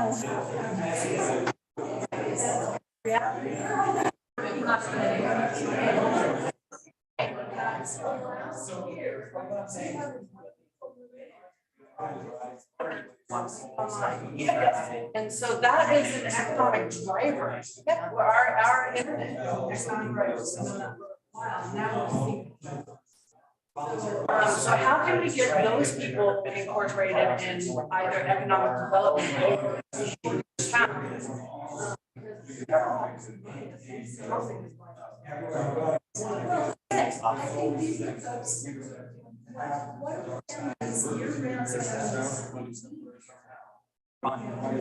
Really.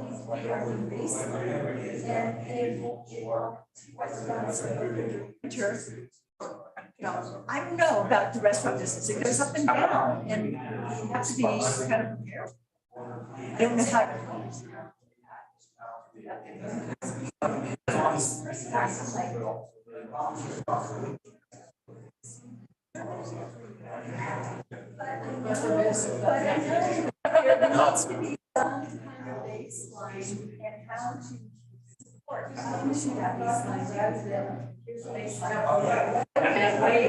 Over capacity.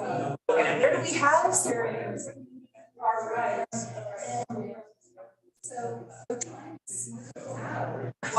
Yes, we have summer season. Then. Also a lot. Operating our base farming.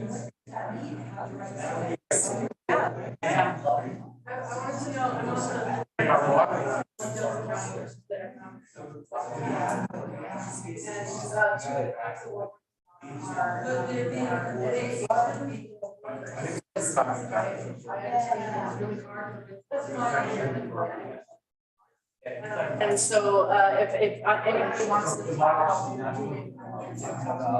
so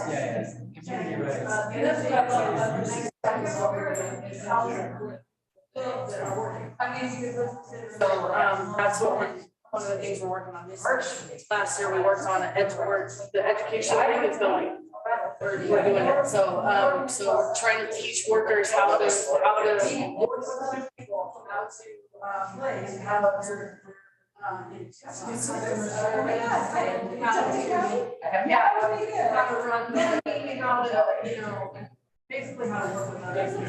It's a good job, you know. So Delta County. What I'm hearing.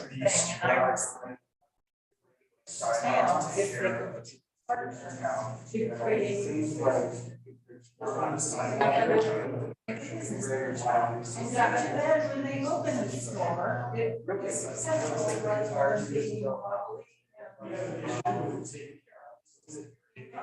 and Region 10, I mean, offers that online courses. This is like $45. Yeah, there's a lot of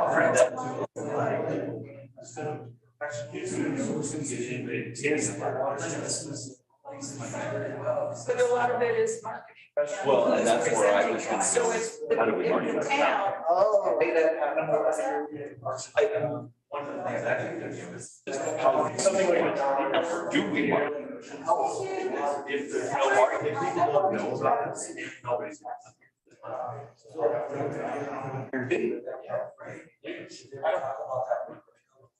Yeah, so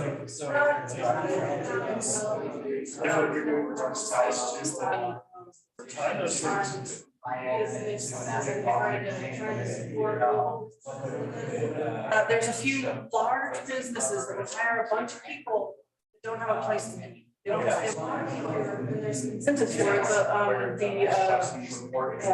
So it calls out 100.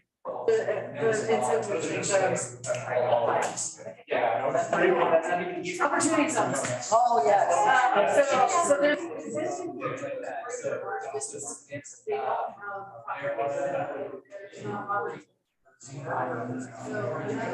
working on.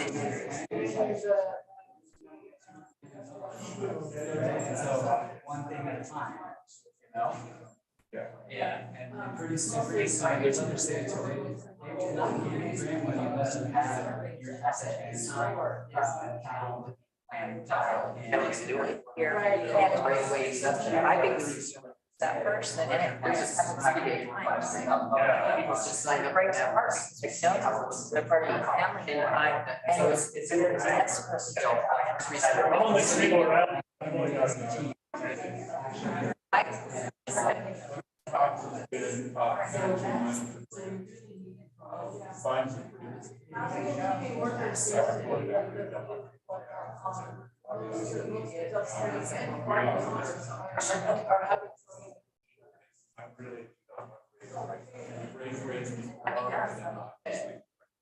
you don't have the staff, like.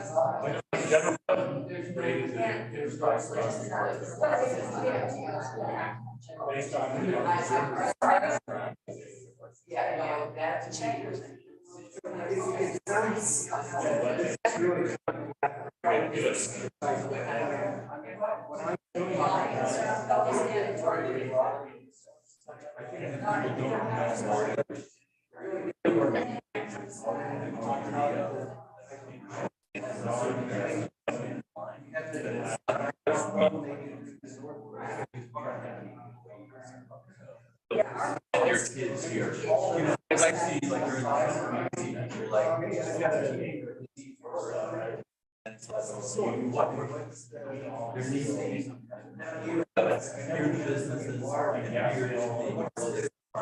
each of those businesses. Anywhere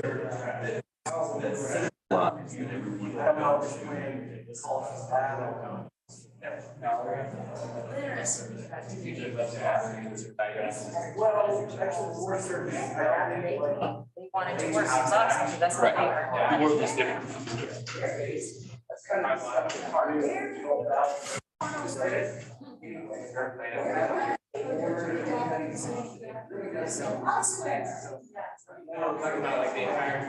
there are non-TV also people.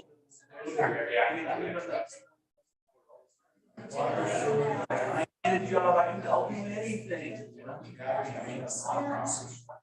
There must be business. That's because we have so much.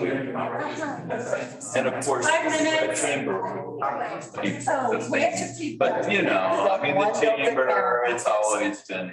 Yeah, so 5 minutes. Well, I'm just going to reiterate, we need to farm. Oh, I don't know if we do. They got into Aspen, we put the brochures out there, we got in the magazines, things like that, and that actually worked. yeah.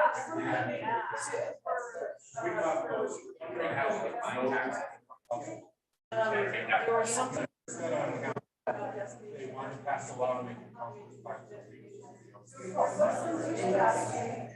that was the level we started. We've come a long way. But you're right, to have such we have to.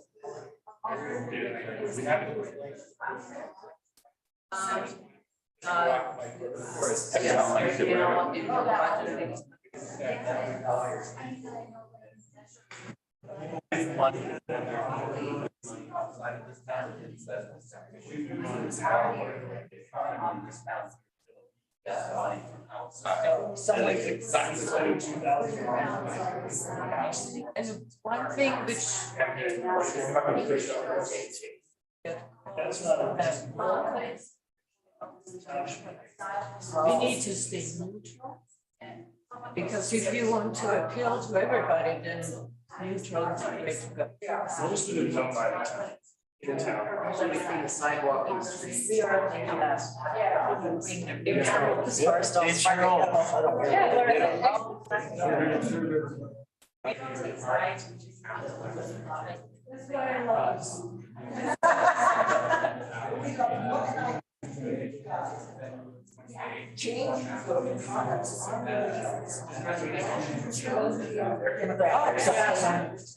I'm very proud. So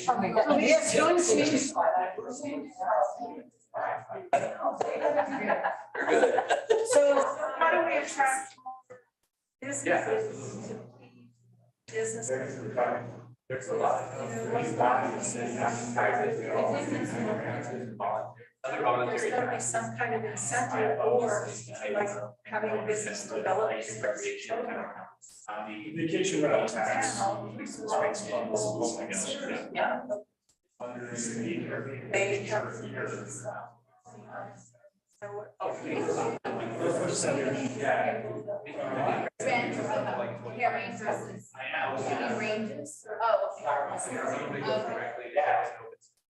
Yeah, Depends on your demographic. Not very many people that carry. Your demographics are family.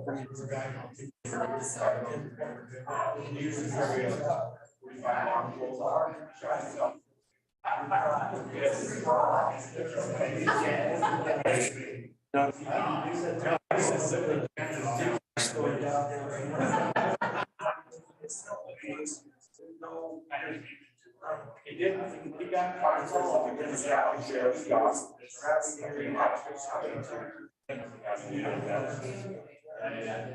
Study is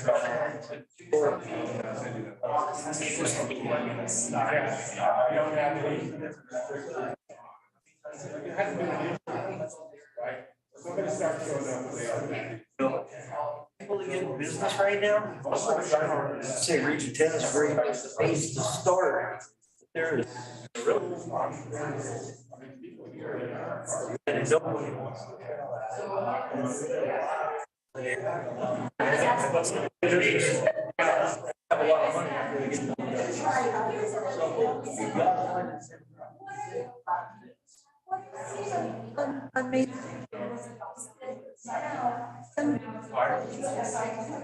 Yeah, I got the centralized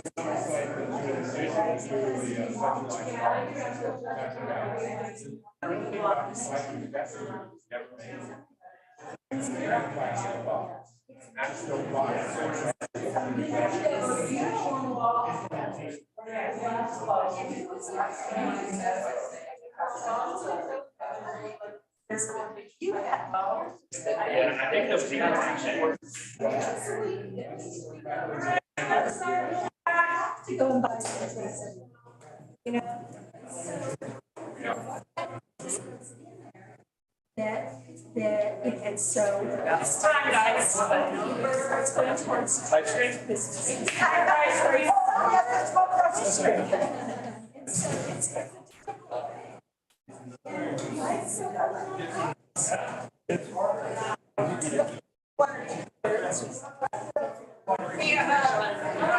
Thank you all.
I am like you, I'm research up for I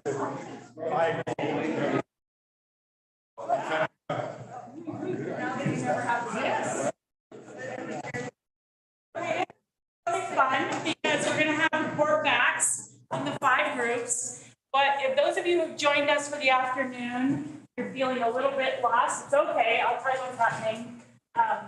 In the morning, these 5 groups, those are the titles, had a conversation. We gleaned their main observations, insights, looking at barriers, looking at opportunities. And then this afternoon, people chose which group they wanted to be in. So some groups would be larger than others, different configuration of people. And what we're going to do is the same report back. And if you all have to help me, because if this is not already on a sheet and something really new that came out of this, we want to add it, right? Once we're, what the town council is going to do is take these down, distill them, write them up, we'll give that back to you. But this is the main thing we're going to do. And then we'll hand out our dots and you can sort of move through and just place your dot by stuff like, yep, I think Apple Valley needs a better launch site for Jumbo. That's my dot. And you'll only have 3 dots. So you can't, you just have to prioritize. That's the point. You can't buy more? Yeah. No.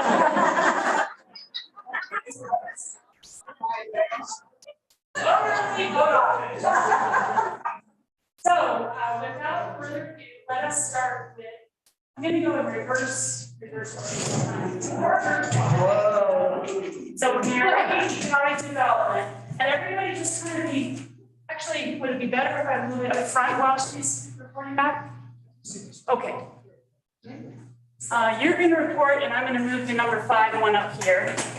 So that if there's something that just wasn't there at all in the first group, we're going to write it. I'm going to write it on this blank sheet. You want me for this here, right? Yeah, that'd be great. Okay. So economic development, go Mary. Okay, one of the things that came up that was not included in this morning is most business owners live outside of town that have no voice in the town and the development of the town. And so finding a way to give them a voice. Finding a way for producers to have a way to market goods in town. And whatever you do, just keep it simple, stupid. Let's focus on the basics and do them really well. Basics such as the streets or park or whatever. We decide what we're going to focus on. We do it really, really well instead of spreading our stuff across the board. What's the second one about looking for a marketplace for? Yeah, finding markets for producers. Ag producers, what are we talking about? Producers have a way to market their goods locally. Whatever. Just inside of town. Yeah, or some of it. Yeah. A different way of doing it. that Grand Avenue openings and staffings are baffling and inconsistent.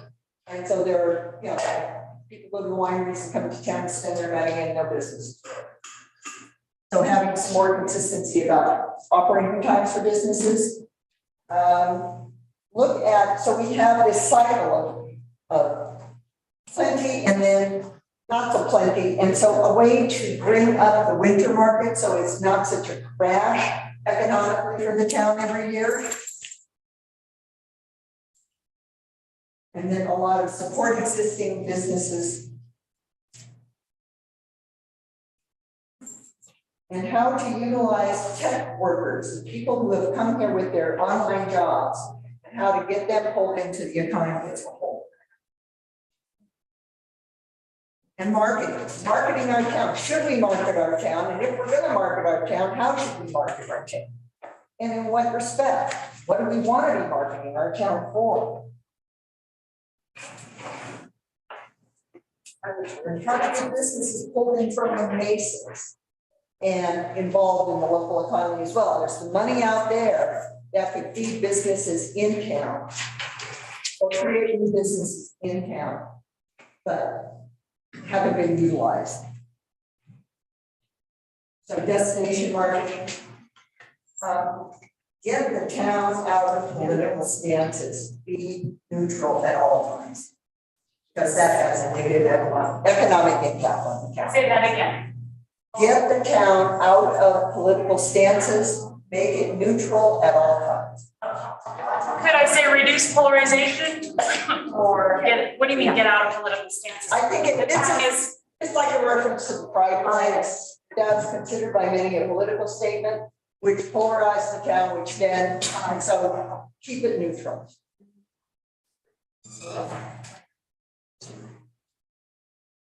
And you know, the things we said before, housing, absolutely housing, you can't have employees, if you can't have housing, you don't have employees, then you're not gonna have a business.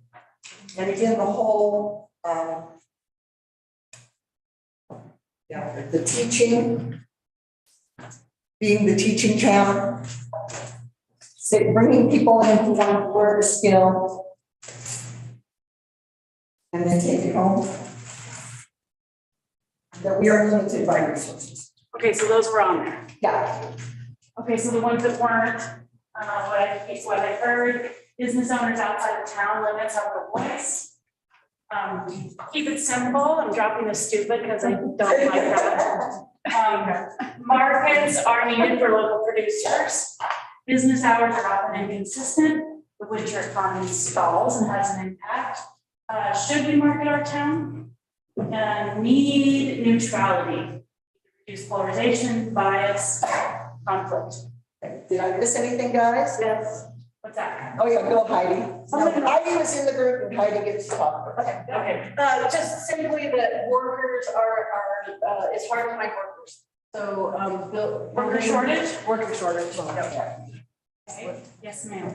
One thing that's missing from all this is utilize the Chamber of Commerce. There is a chamber. No, we don't have a chamber of commerce. There is a new one. Yeah. It's one Delaware County. Yeah, but Utilize one of is it others outside of town? Heidi. Are they have no voice? Chamber of Commerce. Heidi. Marketing our town? Okay, Heidi Yes. serves on that, Right. and that was fed into a lot of the discussion that I was hearing. So I think that that's there is some connectivity there happening. Yes. I think there should be a separation, and there's some confusion about the role of the Chamber of Commerce and town government. I think it's really proper for the Chamber of Commerce to work towards marketing the town and things like that. Personally, I think it's totally improper for town government to be doing it. My view has always been that town government should provide the infrastructure and the means and should not socially engineer what's going to happen in the community and let the people in the Chamber of Commerce worry about that. Keep it simple. So thank you, Mary. Group number 4, infrastructure, streets, water, sanitation. Thomas? Thomas and I switched places. Okay. Okay. So I'm gonna put this here. This is what we already came up with this morning.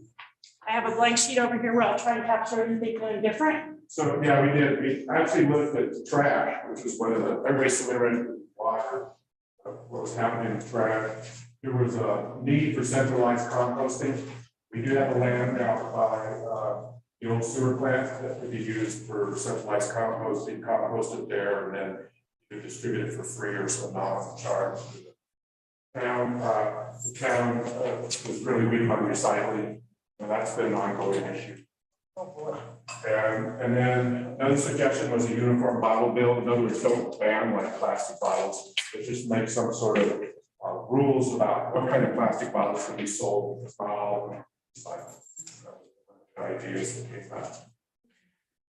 Other ideas was, what's the effect of piping ditches on the ecology of the town? As we start to pipe ditches around here, it's shrinking the groundwater, what's that going to do to our trees, in town and out of town? And that's been concerned for a while. Concerned about water being wasted. Am I going too fast yet? I've got you. On ecology. Okay, I got your effect of piping ditches. Go ahead. Okay, so there's concern about water being wasted. You know, they see their neighbors just running water all the time, sprinklers on while it's raining.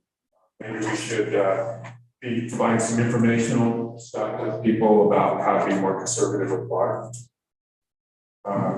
Another concern was to consolidate the water companies. Right now, half of the Paonia water taps serve out of town, and they're not our responsibility. They're actually the responsibility of a large number of 20 companies. And I've tried before to get them consolidated into a unit, and herding cats is easier. One of the reasons why is because some water companies run a really tight ship. They do really good. They fix their leaks. Other water companies, like the Rusty Pike Water Company up there, they leak a lot. And if you consolidate them, the companies that are got the active do not want to accept the liability from the ones that don't. And so it's really hard to get them together. We tried. Bill and I worked on an initiative to force them together, and then it got pulled down by the But if someone's got a magic solution to that, I would really like to hear it. That's another cooperation thing. How do you get people to cooperate? Another one that came out is that the board should focus on just one thing and get it done. Like our energies are dissipated too much, right? Too many things all at once. And maybe we should just like serialize rather than parallel. Other things we need: protection of our spring areas. Our water rights are guaranteed, but the land they sit on belongs to the Forest Service. And so we need some sort of protection for that land. The Forest Service came to me when I was on the water committee in the early 2000s and said, if you want to have access to your pipes and your springs, you need to give us a percentage of your water. And this became kind of a fight. I did a bunch of research on it. And our water rights predate the existence of the Forest Service. So it's not first. This was adjudicated in Reservoir, Tierra Maria in New Mexico, where the Forest Service made a grab for old land grant rights, water rights that the Spanish had. And the U.S. recognized those rights, and the Forest Service lost. So I told Levi, I said, we'll take you to court, there's a precedent, we're going to lose. So we sent that out amicably. But we do have work with the Forest Service who want some kind of protection plan for the zone where we have our water. Dave, let me read back what I've got. And then, trash, we need plan for composting and recycling, possibly uniform bottle bill, effective piping ditches on the ecology of the town, and water specifically needs to be thought about. A lot of wasting water, so perhaps conservation effort or education campaign about that. Consolidating water companies, big question about that, trying to do too many things at once, protecting our springs. Okay, anything else there? Yeah, we have a couple more here. Okay. We need a drought and climate change plan. Oh, In other words, you've got to start looking long-term for it. Right now, we're just so busy trying to catch up on what are the current problems in the system. We don't have any forward vision. And so we do need to have a long-term drought and climate change plan. Currently, our drought plan is just to crank up the rates till they stop using it.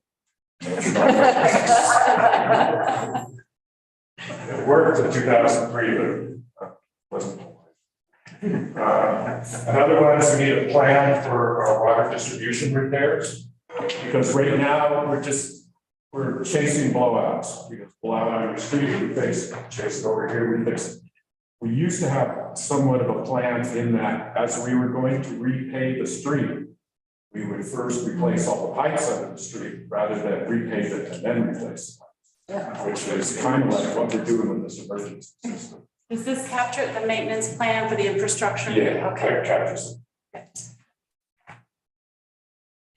And another problem was not enough reserve funds in water.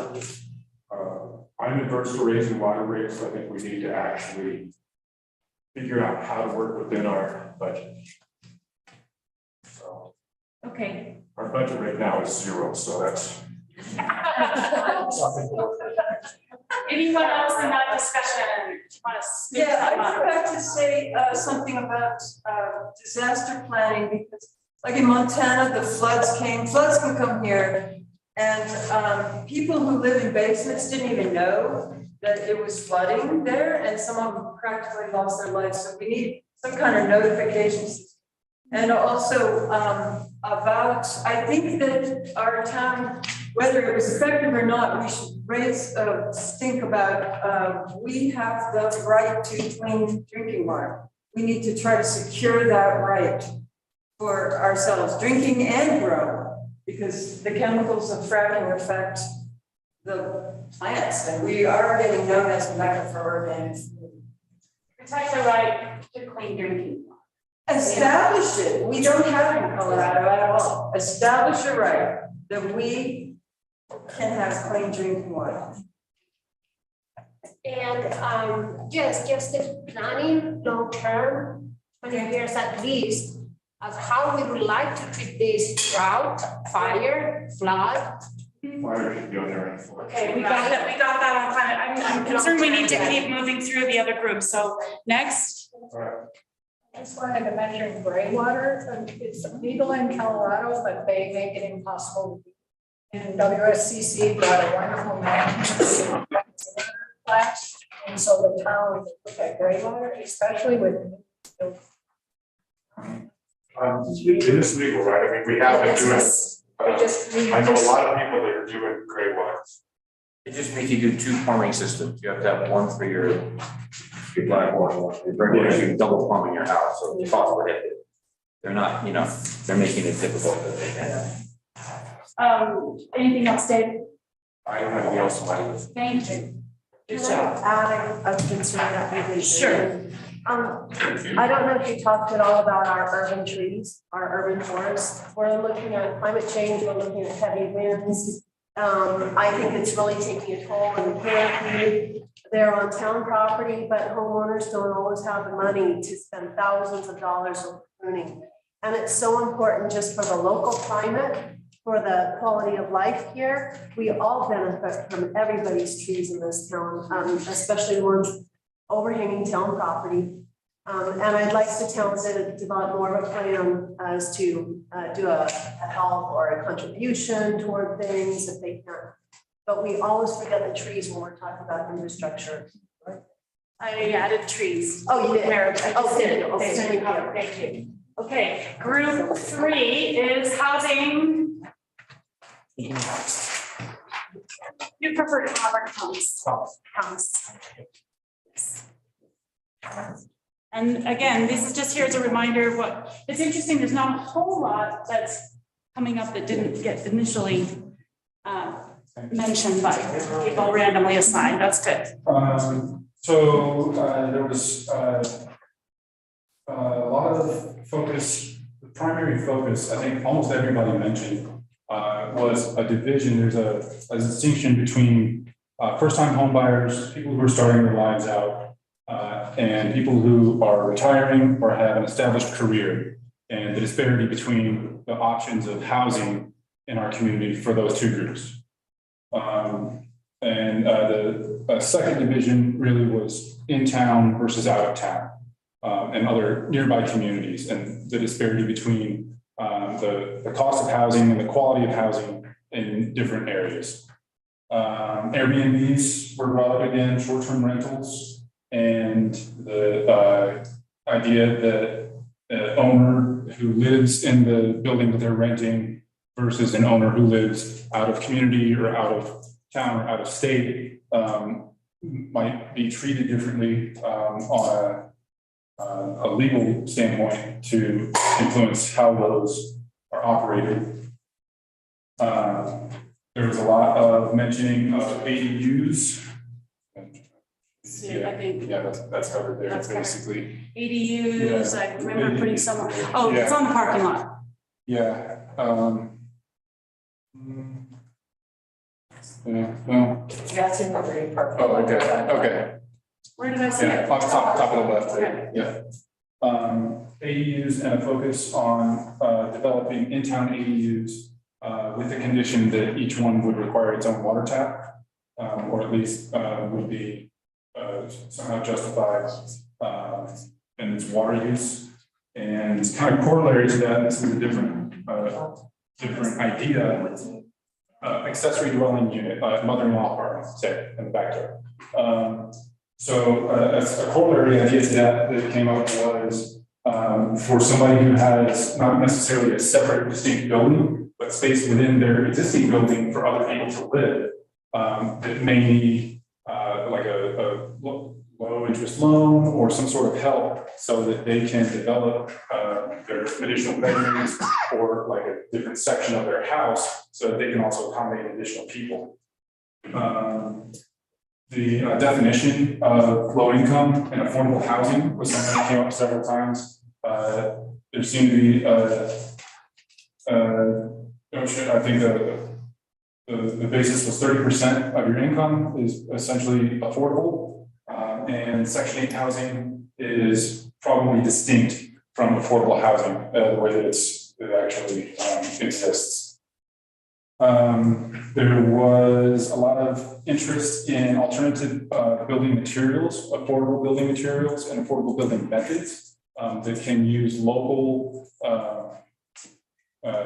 sourced materials, alternative materials that can lower the cost of constructing housing and therefore provide lower income and more accessible housing. There were concerns about the limits of how much we can actually do.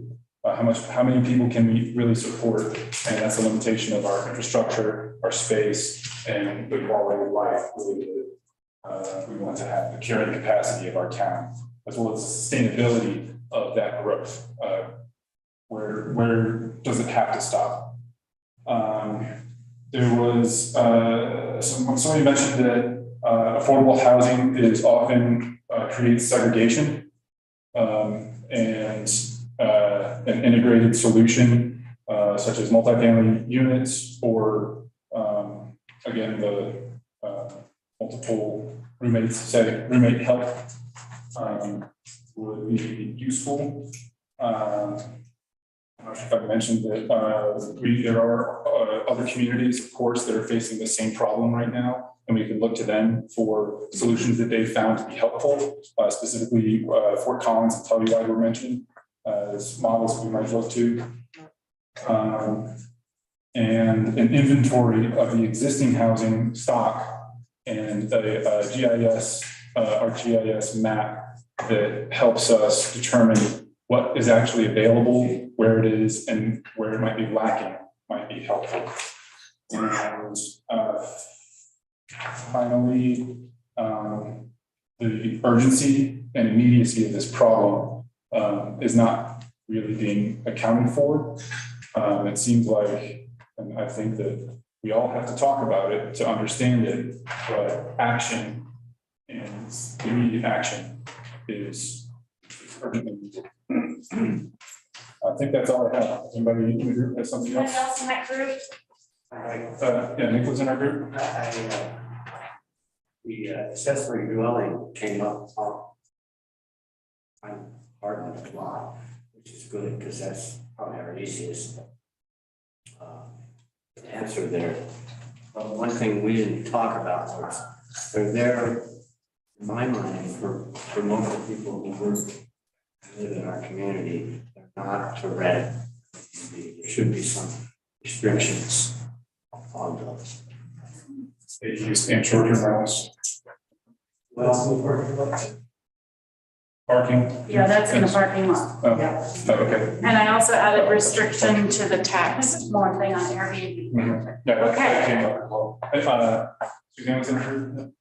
Yeah, I don't know if this fits into this discussion or if it's involved with planning and zoning further down the line. But when you're looking at ADUs, to be sensitive to how they might impact a neighborhood.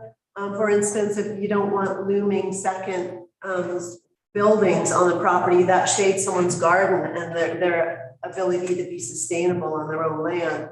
So sensitivity, when you increase the density, have sensitivity to sustainability in people's surrounding properties. I mean, It's on the first list. Is it? Okay, good, okay.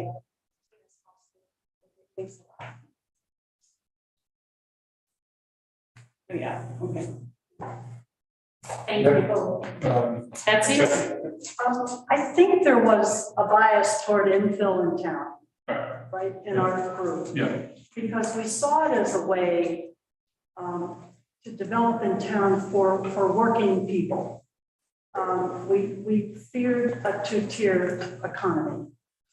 We want this to be a place that can attract young people and keep old people here.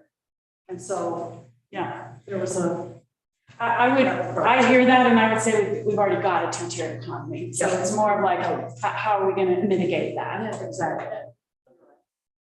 Yes. Did I understand that you said that with the ADUs, they have to get a water tap? That was a Yeah, suggestion. which basically means that we can't move forward. It was a suggestion. Yeah. Right, yeah. So that's part of what bubbles up here. It's like, okay, this is a barrier, potentially. Yes.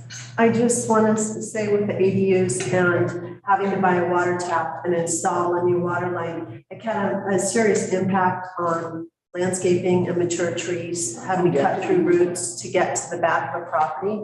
So we have to be sensitive again to our environment. It's easy to build and it's easy to forget about our trees and their roots and what we need to keep them safe. Okay, thank you. We're going to move to group 2.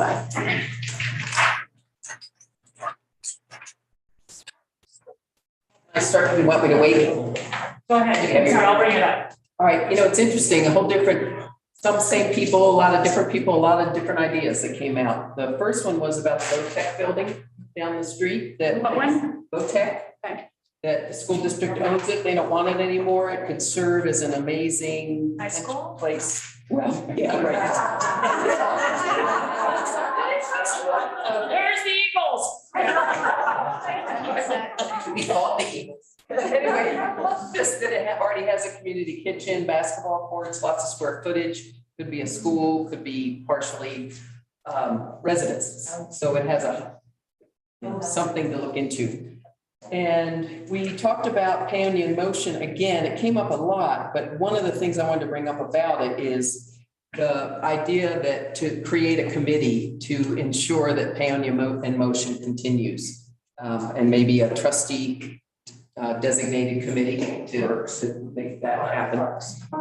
Well, but of citizens, like a tree board model of citizens that are kind of extra eyes and ears and workers to talk about what to do. Fold in there, Paonia in motion has projects to consider. Well, and then the idea was to have a committee of volunteers, citizens on a separate Paonia in motion committee to try to keep things going and to have spread out the work a little bit. Yeah, the tree board model. Okay. And there was a lot of discussion about young families and that it's hard for young families to get around in this town. which then led to the biking, how difficult it is to bike in this town safely. So there are a lot of good ideas about biking. Well, the idea of Matthews Lane came up, but we learned that it's a prescriptive lane, so that could be a tough one to address. But Matthews Lane, everybody would love to be able to get down that safely. Safe paths to school, use that kind of model to create more safe paths for biking. Traffic laws, enforce the speed limit in these places, even though it's already pretty low, 2025, maybe more enforcement. Alternative design, have barriers for a bike lane and possibly turn some streets into one-way streets to allow it to be easier to ride bikes. Direct biking off of Main and encourage alternate routes that are actually designated, including turning the alleys potentially into bike lanes because they are maintained in their town property. Maybe take better use of that and some of the side streets. And there was an idea of having a plan, route out what's a potential good way to get from point A to point B in town, and have a committee that kind of picks that out, and then have a day where you encourage people to ride that route and see if it is indeed as good as it could be for being safe, et cetera, or, throw it out. Could there be things done to change it? So more of a very concerted approach to finding out safe ways to get around town. Get from downtown to the parks, schools, things like that. And really the big one was designating the alley as bike routes and talking to homeowners just about what might be going on behind their garage. And let's see, moving on. And last thing was potentially look into easements on folks' private land in town, like the Mormon Church has allowed that piece. If it's necessary, see if other landowners might give up a piece of an easement on their property to allow for a bike route to continue. Let's see, dark skies came up, and the need for Paonia to actually have amenities, a specific place where people can come in Paonia to look at dark skies. So there's a very concerted draw to this town for a place where people can go to have an observatory, as opposed to just being called dark skies. So people go, yeah, well, if I do that, here's a place to go to actually find dark skies. So there was talk about Volunteer Park, Apple Valley Park, potentially. And if Aaron's here, he's having Aaron, you're doing it already this coming weekend, aren't you? Yeah, Friday night, we have a stargazing scheduled at Apple Valley Park. So 9:30 or so, come on down and see the stars. Yeah, and it's kind of a test to see how dark is it. Yep. And Hidden Valley was also brought up as a possible alternative as a dark sky location. And the cemetery is a good spot. I can take my scope up there. Yeah, well, P Hill is in Paonia in Motion, isn't that? So that's a potential place to do it too. Let's see. So I'm just saying, promote dark skies where and how. Yes. Just trying to capture what people can vote with dots and Right. the general picture. The last couple things were create a tree steward program, like the tree board, maybe jump off that so that people could adopt a tree in a park or adopt a piece of a park and actually have citizens who are doing some of that work. But then on the other side of that, we need to make sure we have enough funding so that the things that an employee needs to do, I mean, volunteers can't be digging ditches, whatever you have to do, just as an example, that we ensure we have the money and the staff to do the things we need to do on the infrastructure to keep the parks and all our recreational facilities going well. There was talk about open space easements, if we could get any developers or landowners to do an easement in town boundaries. And the last thing, again, had to do with trees, and Suzanne brought it up, is figure out a program to help people who have trees in their right of way that they're taken care of. And some people can't afford to take care of those trees and do all the pruning and everything needed in those right of ways, which is what makes this town what it is, the beautiful trees that we have throughout. Try to create some kind of a program with this town to help landowners maintain those trees. So let's see, anybody in the group, what I miss? I suggested that we slow the traffic down. Right. And because there's times when it's not advisable to rise the alleys because the alleys are full of goat heads during certain parts of the year. So I have to get out on the street where most of the people are speeding and we don't have good enforcement on speed. Okay. And you don't go because of the goat heads putting a hole in your tires? I don't go on the outs, yeah, I used to get a lot of flat tires. Yeah. I used to get flat tires with goat heads all the time and I put slime in there and now it works. Jeff had his hand up. Okay, One. I believe I saw your hand up. And Jeff. I'll go to you. Oh, okay. We also talked about turning that old sewer pond plant into a people's park. Because The one the one across from the library, more open space, more trees, and also that would be sort of the real integral, like sort of connector from the high school and the pathways to the people's park and the library. And then also, and then trying to find out the bike route and connecting everything together. And also locking in and getting the bike path from the library to Delicious. Because at one point we had the agreements with the people there and we should lock those in before that goes away. And what you had mentioned in the meeting, I'm sorry, I forgot that, is that there's been some easements, the folks that own Farnsworth agreed to that. provided some kind of an easement in the back of their property. People have agreed to that, and that's why I'm saying we should like Follow up Not let it fall. so that it's locked in. Wait, that was really good entertainment sneaking into the Farnsworth too. Come on, okay. Also to add to that, we said that there would be the park there and we could also have parking for people. So people could park there when they come to town and then they can just walk to town. So anyway, additional parking at the park. Tons of good ideas, and I'm gonna wrap this, so go ahead. Yes, we talked about creating spaces for youth, parks, like places where kids can hang out. Okay. For them. I just wanted to mention, it's in Paonia motion. I think we need to lock down legal access to the dishwalks that everyone does around town. It's something that it's either legitimized or not. Okay. Valley funding came up and some sort of different ways to fund these, including ADU or Airbnb taxes, lodging taxes, or voluntary taxes that a lot of towns are doing on dining. Give 1% to recreation. Okay. Great. So I have one Yes. concept I'd like to throw out there. Yep. For fruit trees and I guess what food providing plants in the public right of way and on public property or private property that somebody feels they want to share with the community. I feel like there should be a simple and direct way to notify the public that that's available to pick. And I propose like a purple ribbon maybe on your apple tree means go ahead and take as much as you want off of this tree. You can call it Paonia Picks. Paonia Picks. Yeah. Like to fall to the ground, but I have to pick it, but I don't know if I'm allowed to.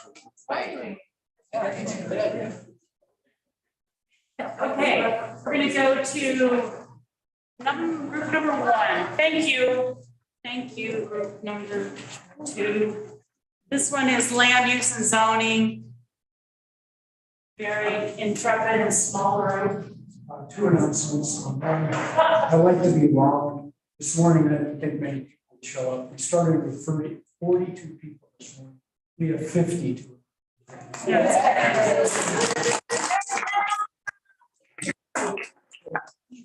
Second announcement is there's two trustees who are not getting a notice. John Valentine has arranged the Sick Tree Day thing for today and is not able. So he's out there with a group of experts going around helping people sick trees. That just tells you what a the second person you're going to see is Rick's mom, her 86-year birthday is in Wisconsin.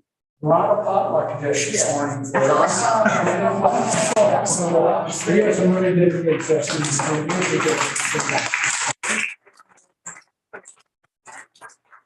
So we have the smallest, but most powerful. Because this is about zoning. So we didn't have a ton of things to add, but I'll throw out a couple things that came up. Staffing seems to be the issue with all the zoning boards together, so continuing education is a big one for staff. People will come to town and take advantage in our codes. People from outside will come in and read our codes, and if we don't get these together, they'll take advantage. And so that was one of the points that was really imperative. How should we word that? Codes need to be clear. Codes clear, I think we have that already. Remember the first one? Clear zoning. Clear zoning.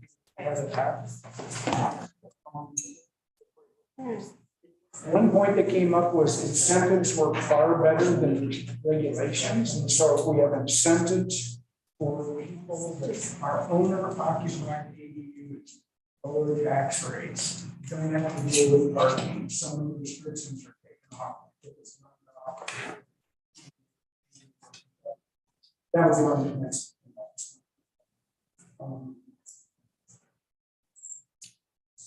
There was a thought that we could get a full-time planner for the town if we coordinated it with an emergency services person all within one position. And then there was some about pesticides, herbicides, and mosquito, those things. Do we have anything zoning about the use of that? And people that are chemically sensitive from those types of things happening. And producing maximums instead of minimums for parking. What's in other room and incentives to people that are employees downtown that typically pick up parking spaces, incentives for them to walk. I'm sure I missed other things, so my good members can help me, but I mean, Thank you. Anyone else in that planning zoning? We can capture it here. And zoning, okay. What you're seeing Jeff do here is moving these around the room a little bit. So there's 2 pages for each one now. And what we're trying to do is create the space for our dot exercise. So who has the dot, magic dots? And we just need to pass those around, Mary. Okay. What's the special?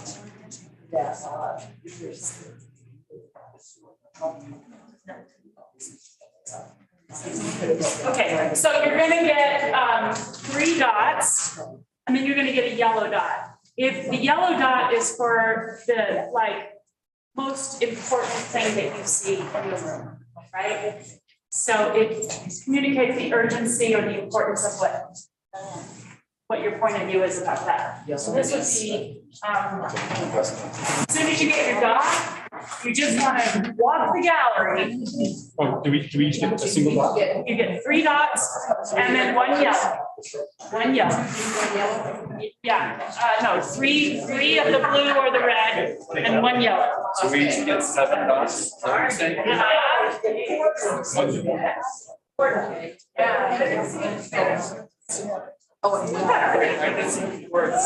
total. 4 dots total. 3 will be the same color, 1 will be yellow. Yes. Yes. Is it up there? Okay.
Sorry, my head is I went high first.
That's so hilarious.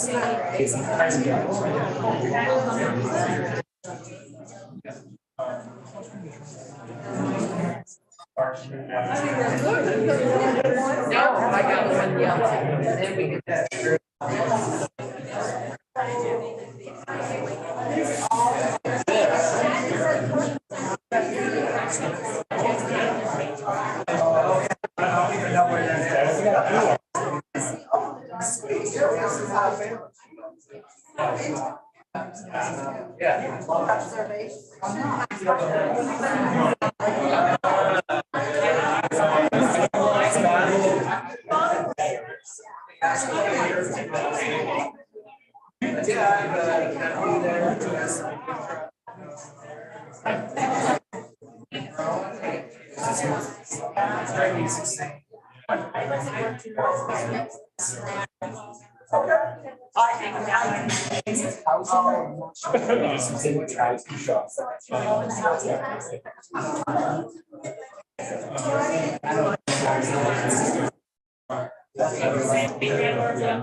Oh, yeah.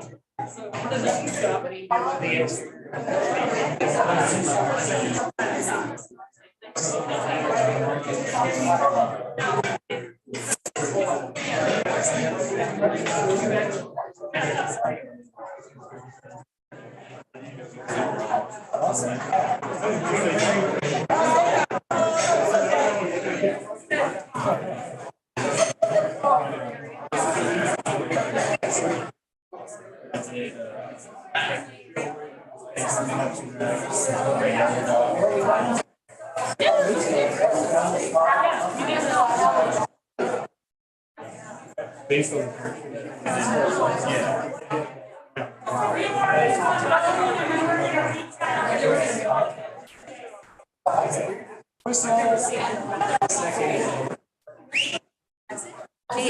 Right here.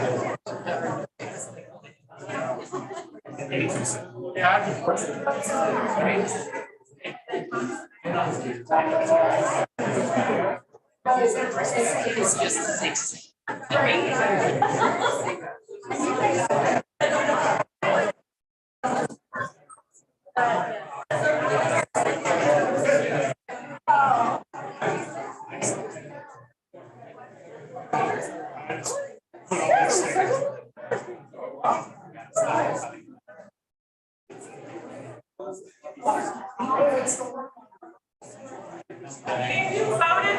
For sale.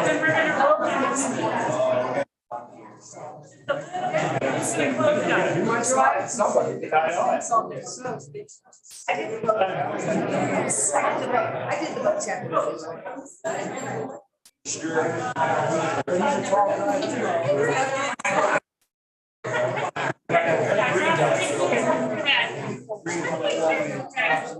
Let's get started, have a seat. We're gonna just do a few closing comments. Yeah.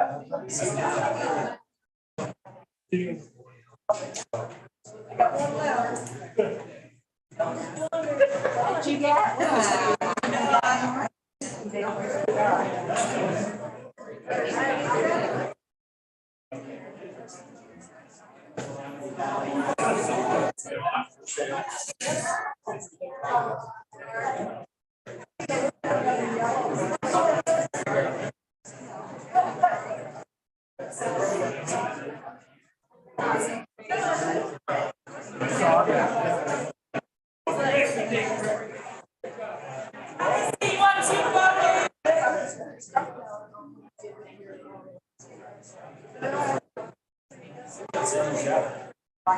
Okay, on that side.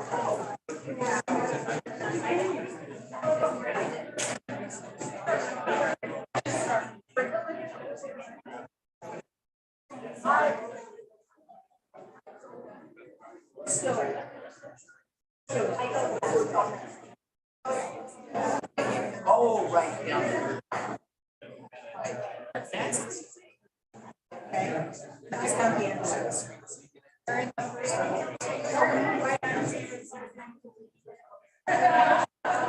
Okay, folks, really asking you to sit down, everybody.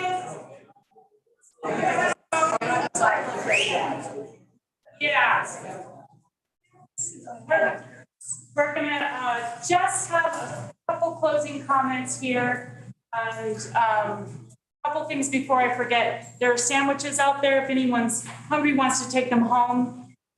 Even if you're not hungry, you want to take them home for later, you can do that. And lasagna too. Lasagna too, also. So please avail yourself of food if you'd like to take home some leftovers. Also, we're asking that you stack your chair. Except for the first 3 rows. Okay. So what I want to let everybody know is that Mayor Bachran is going to come in here and type all this up. Okay. Yeah, please.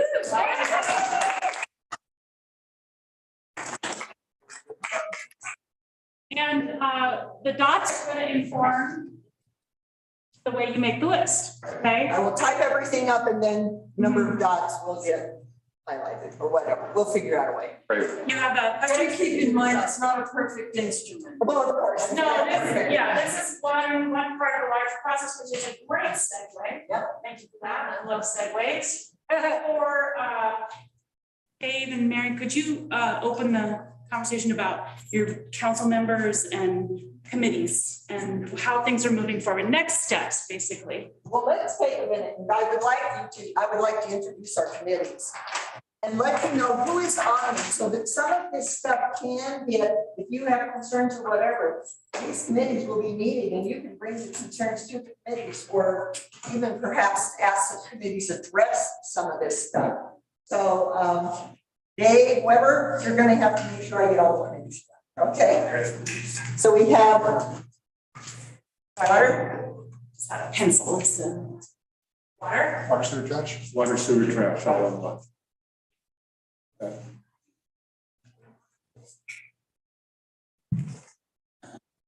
And who's on that committee? Would the two members on that committee stand up, please? Dave and Thomas. Our email addresses are on the town website, we'll have spam. I have a spam filter, will be fine. Right? So the committee? Yes, personnel. What's a WM mean? WM? Last name. Yeah, last name's not. Yeah, because on the website, it's Dave W. or just David Weber. It's D Weber at town. Personnel? All right, personnel committees. Oh, I don't think either of them are here. Yeah, I'm here. You and Rick. Rick. Not Rick, sorry, John. John. H. What are you doing on the committee? Yeah, D Weber. I'm sorry, what? What's the personnel committee charged with? Oh, they look at, so they're gonna look at like rate studies for, is the town paying rates that's actually within the state average, pay equity. If there are personnel policy issues that need to be dealt with, the personnel committee will take care of that. Hiring an attorney. Yeah, and part of that too will be the high level hiring, so they'll probably be the ones that take main charge of hiring. Another committee? Finance, thank you, finance. Is streets a committee? Like, that's that Yes. right? Parks. Streets and Public safety. No, parks is its own committee, sorry. Streets and parks, there's 6 committees, so parks and then public safety. And public safety, which is police. Okay, so you want to tell me who's on these? Okay, finance people? That's us. Okay. You're your finance people? Finance, if your money disappears, come talk. They actually make sure that all the districts have their background. This is me and John Valentine. He's not here. And what that's. Streets is basically any of the public thoroughfares and associated business. We're going to be scheduling a meeting for the flags and banners policy. Things like that. You name it. Crosswalks, lines, all that Sidewalks, yeah. stuff, sidewalks, yeah. We will be putting the duties and responsibilities of the committees online. The only 2 we have right now is the water one and the personnel one. As we write the rest of them up, therefore you can find out what we're covering. And also, I heard from the lawyer on Thursday night, these have to be open meetings. So all of the committee meetings will need to be posted, so you will be able to find them and know when and where they're taking place. Okay, parks. I'm on parks with John Stelter. Pardon me? Yeah, I'm sorry, it's Rick. And public safety. Well, just let me talk about. Oh, sorry.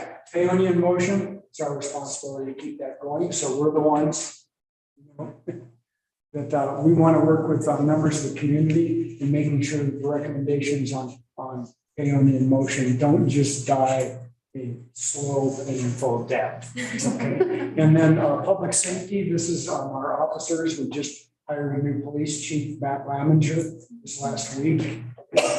Any issues with public safety? And we did have a citizen come in and talk about a public safety issue at our last meeting. So who's on it with you, Dave? And that's with Rick. Okay. Oh, you two are a dynamic duo, huh? Okay, so one thing I wanted to let folks know about these committees is they've really come out of a period of a lot of contentiousness that is this town council is trying to address by workshopping in committee, informal conversations with people so that there's more exchange and so that the council can move through the decision-making process better informed and more prepared to conduct the formal business. Okay? Yeah. That's, that's the governance model that's come out of it. And, I don't know a lot of the background on it, but I know a lot about governance, and I think that's heading in a good direction, personally, just as the person. Yeah, I would like to make sure everybody has signed in, because the finished document that I typed out will be emailed directly to you. So make sure that you have the correct email up there and your name so that you can get the document. Okay, thank you. Thank you all for being here. I'd like you to just take one quick second, pat the person on the back next to you. Give yourselves a round of applause.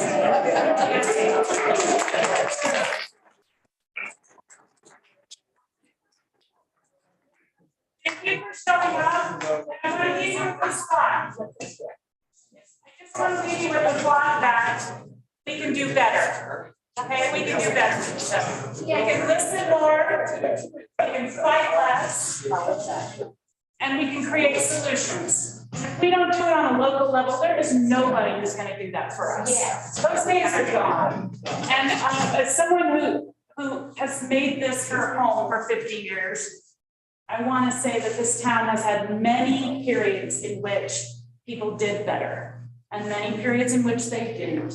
So my fondest hope here is that we can begin a chapter of coalescing around our love of this town and make some things happen that are beneficial for everyone.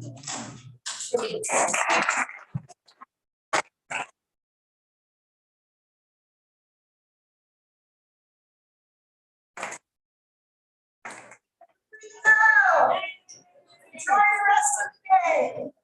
Yeah. Thank you. Are you good job? Thank you. Thank you. Alex, good job.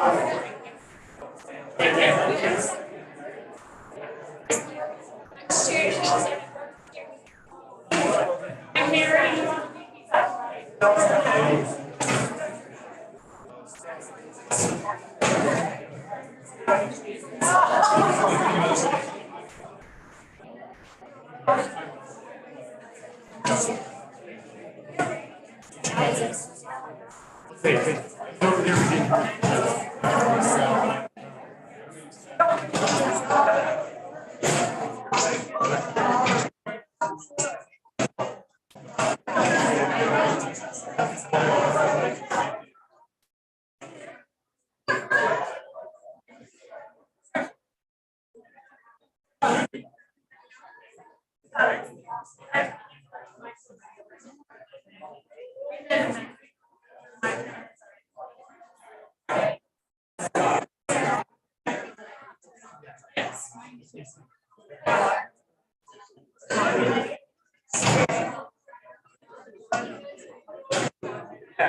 Excellent job.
When it comes out later.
Yes, but I wanted.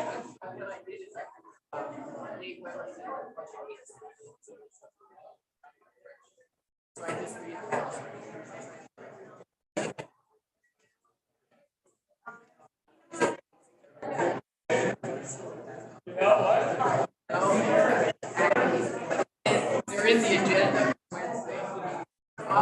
I will email them in and ask them.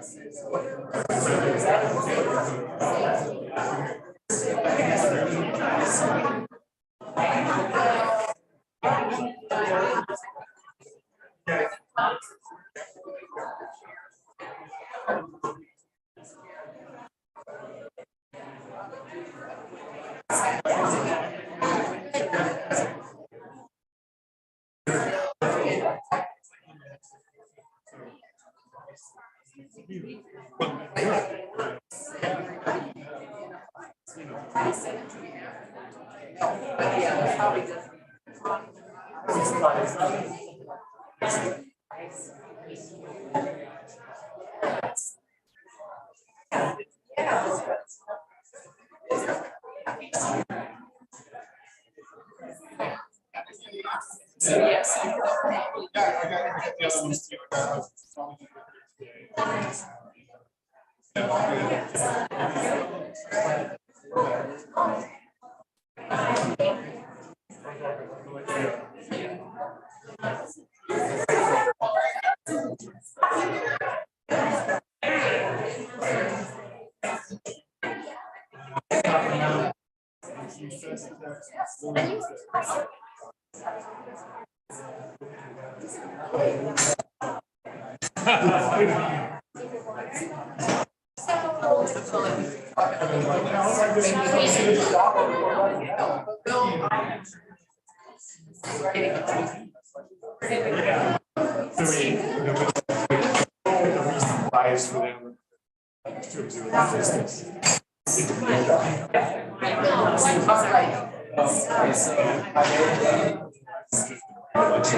Yeah, so it's all good.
Oh, I decide.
Yes.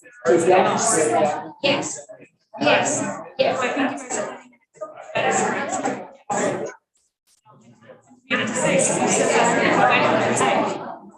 I think I respect that.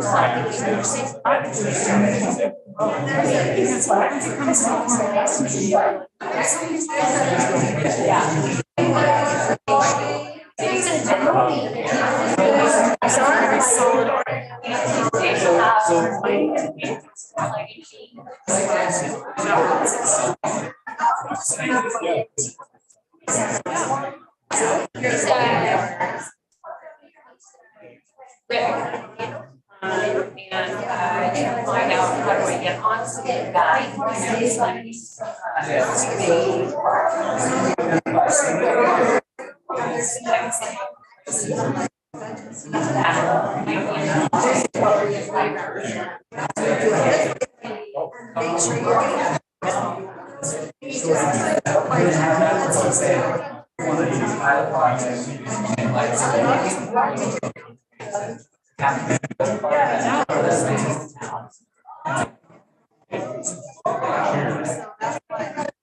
So now that I know, and just wasn't it just in the excavator and things? There's not. We know. So we did that. So that's remember how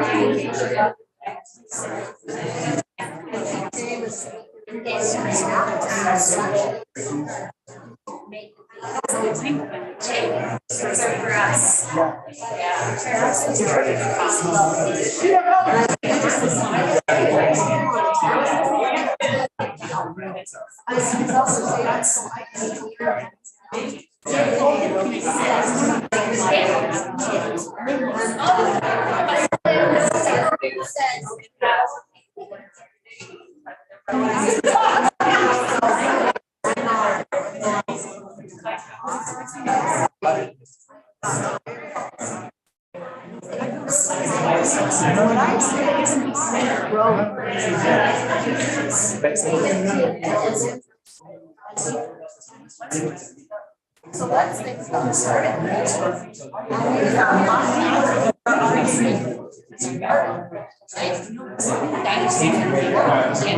exactly. And then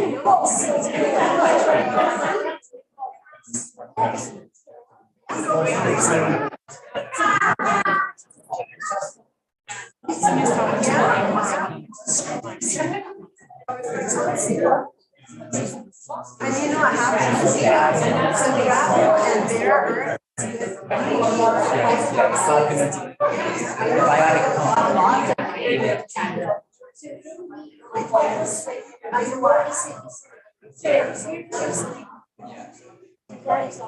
I'll send you, so there's like 4 surveys, questions of company, all these different. Yeah, no, it's just they've done these studies, like studies have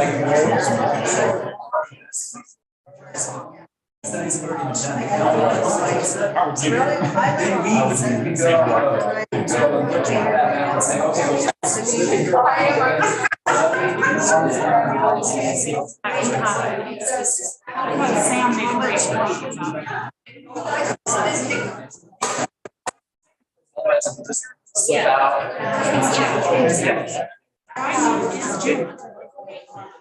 You know, so I think our ways of saying and chase. Observances recognized by. Good. He's awesome. He's gonna sit next to me. I just pour it out. And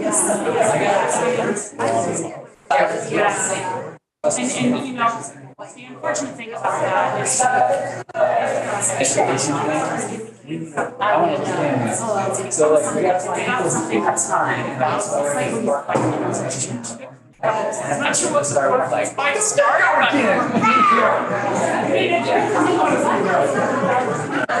you can get like tons. these are the systems that are present.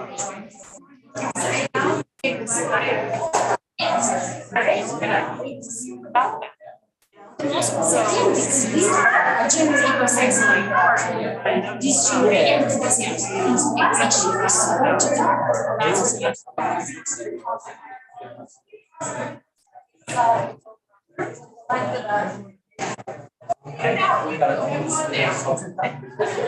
Right, it's like.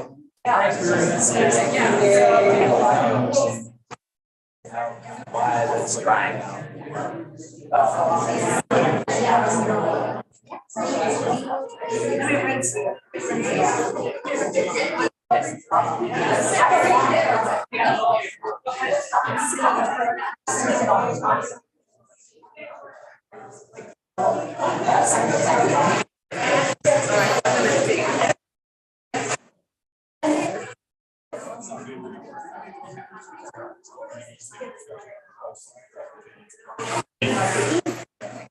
See you later. Thank you, Paige. I think I might, and I think well in advance of those guys showing up. Sun's purple. Sunday, 9 is really right now, is a regulation. How to do that? Yeah, that's what we need to do.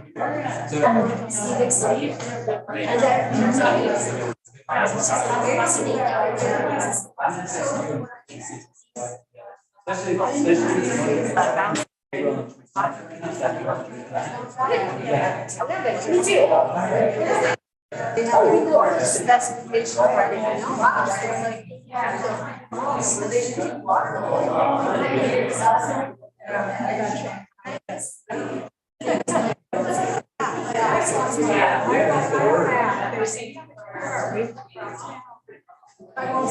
Just my.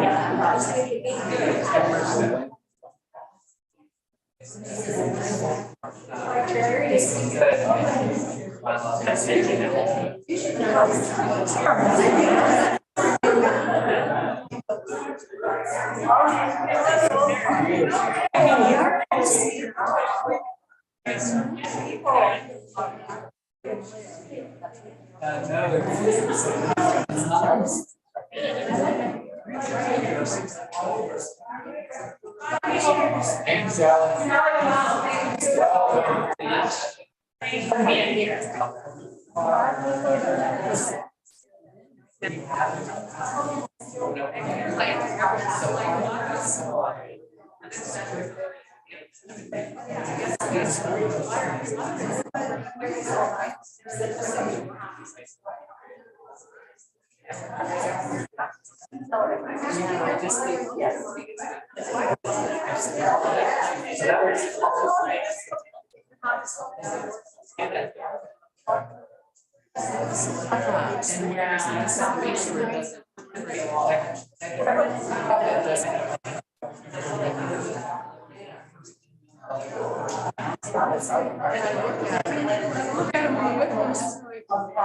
So that's why.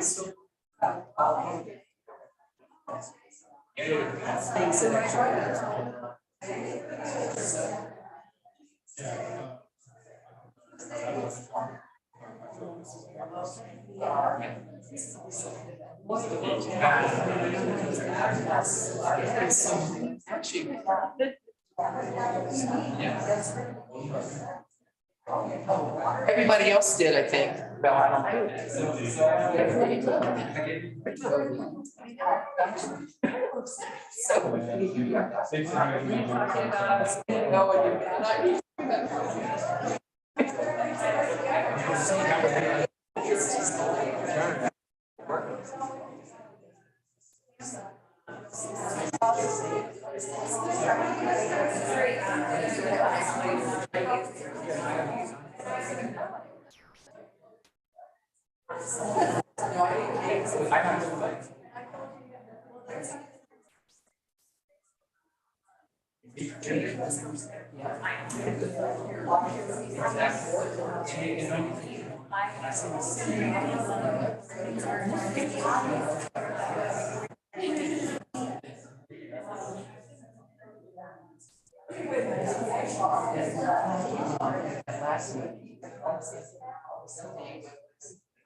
When I come in, I just realized.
I think that she and her husband was opposed to that. Yeah, that's the same. Oh,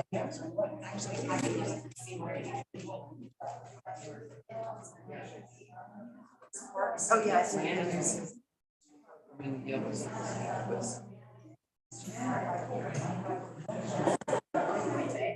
It was like, well, wait a minute.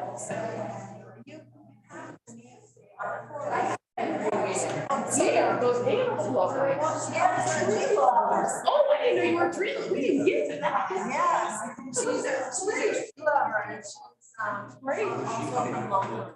She has a lot of great. I think she could. Or they read.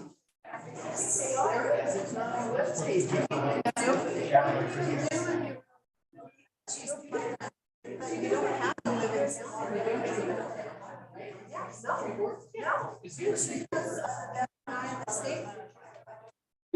Down in they're two in South Park. Well, so hopefully now, it's like. Okay. Well, you can Zoom her, it's you can Zoom. And Stephen Parker. Yeah. He has managed communications or his knowledge and what he's done. Even though he lives in the system, really? So ready.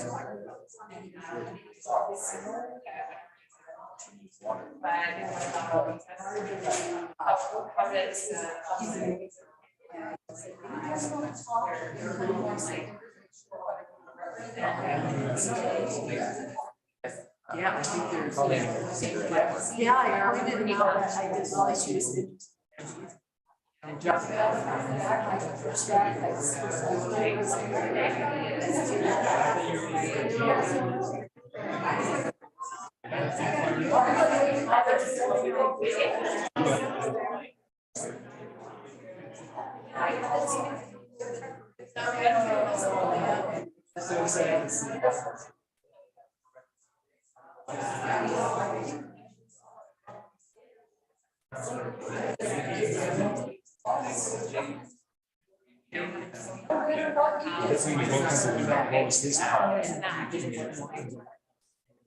Well, I was the other guy.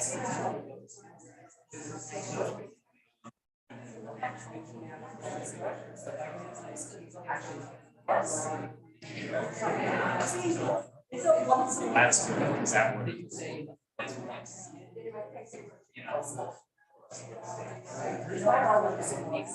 Alright, let's get some headings here.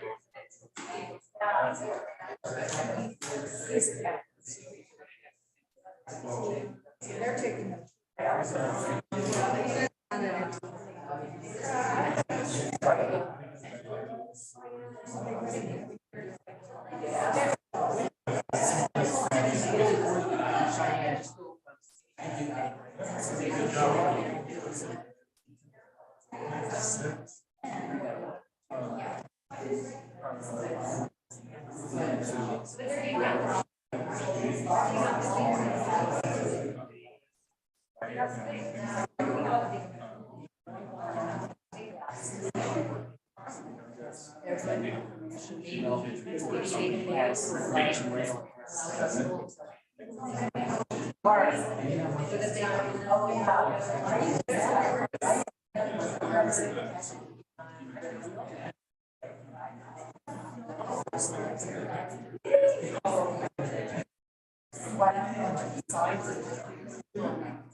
What we're doing now.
It's just like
projects that came out. She's a facilitator, she's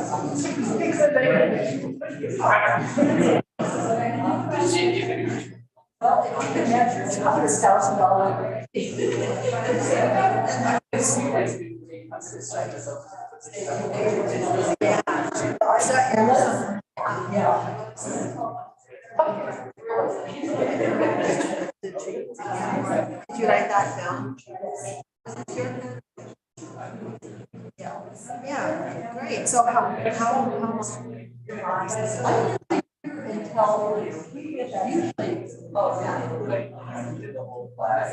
It's nice.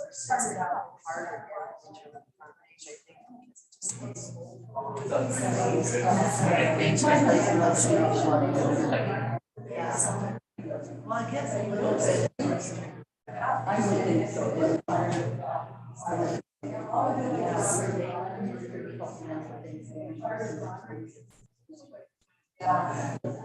That's not things like things to live here.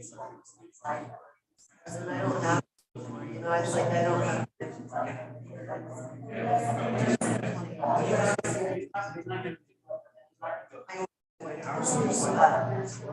It's just like, sometimes it just gets.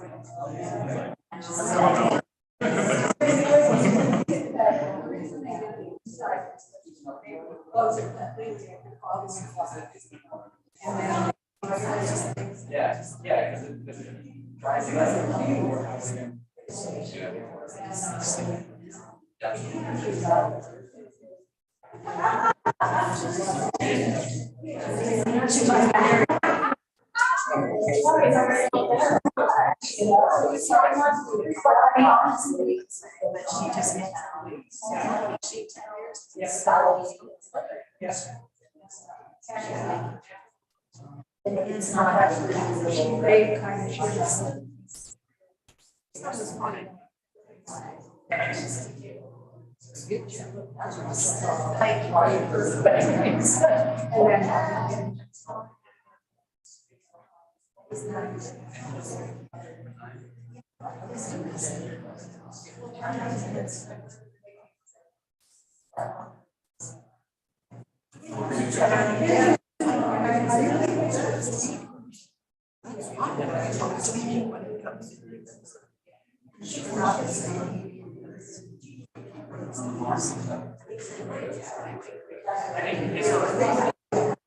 States. And he said, and this was. You know, white girls don't like it, they hung out. And he goes, well, I don't like it. And he goes, well, and so he took it down because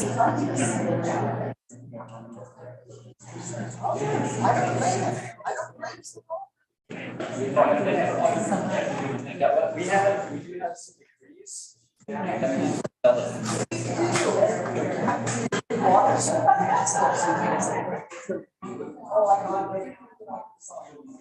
also there's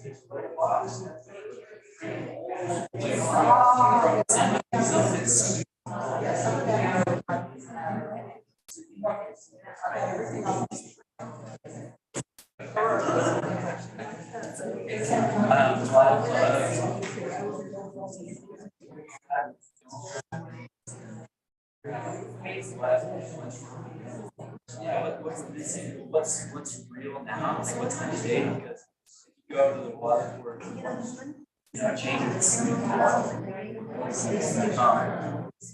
they go away, and then the new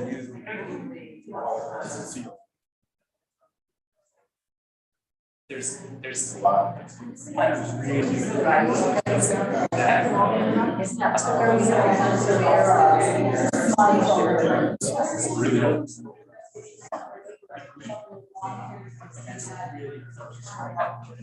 at the very least, start to like Forest Service comments about it. She's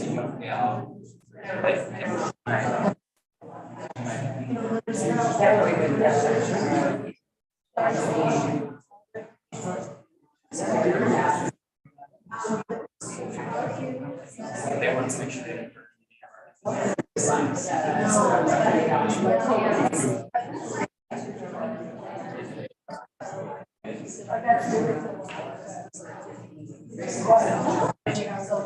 whatever it is, whatever it is.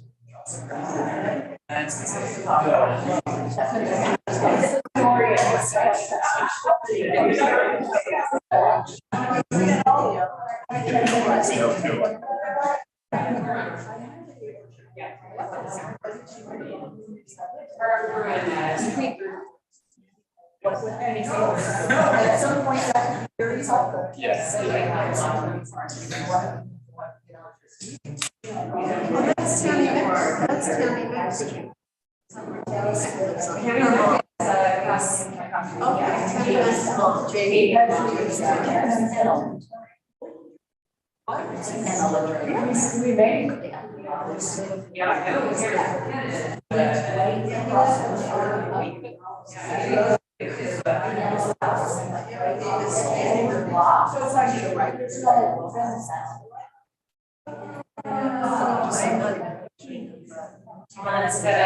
So next right across from the teen center. Oh, that one? You mean that, what's his name that's in the front entrance is? And it has those.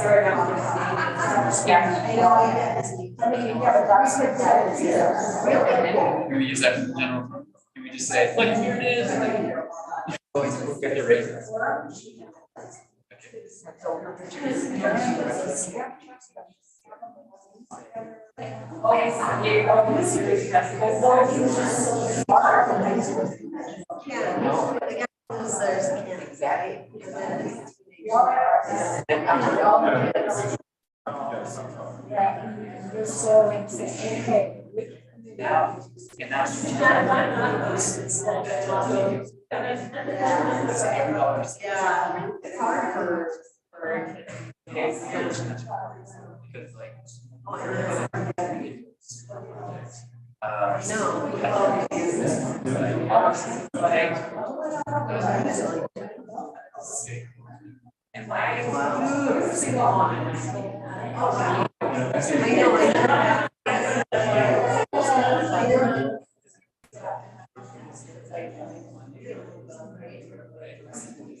It's so frustrating.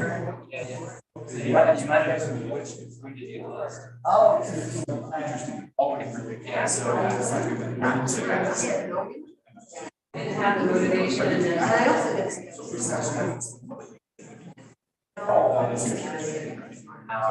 You just kind of spices are. So there's more. So you have students over there.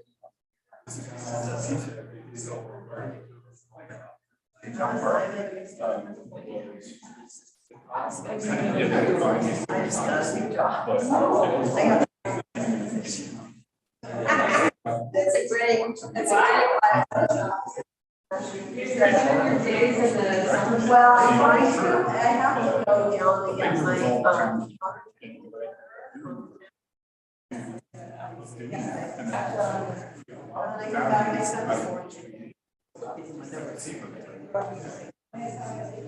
but I have to.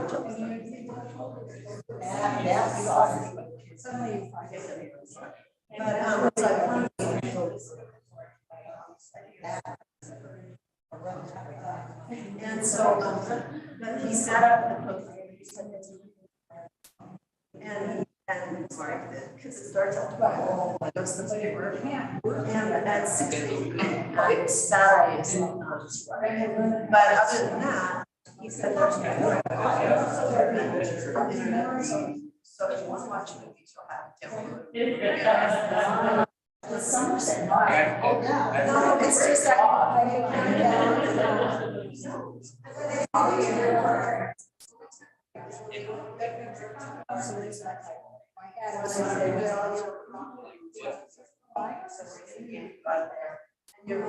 Because it's like, I think people are expecting too much of the administrator. But we decided that it was too much for them. And that's why he's focusing like. He's like, there's just nothing in it. That's why I'm struggling. Because it's like, I don't know.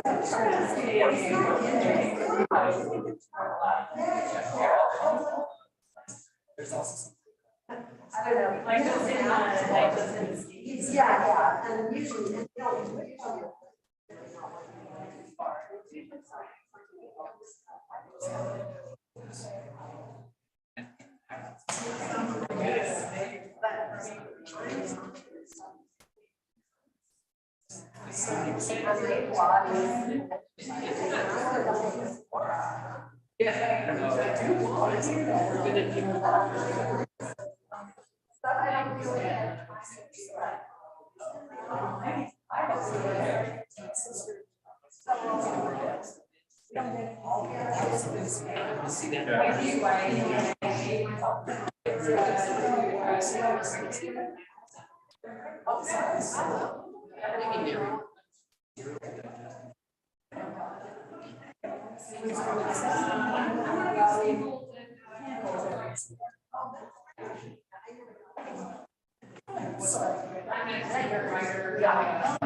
Thank you very much.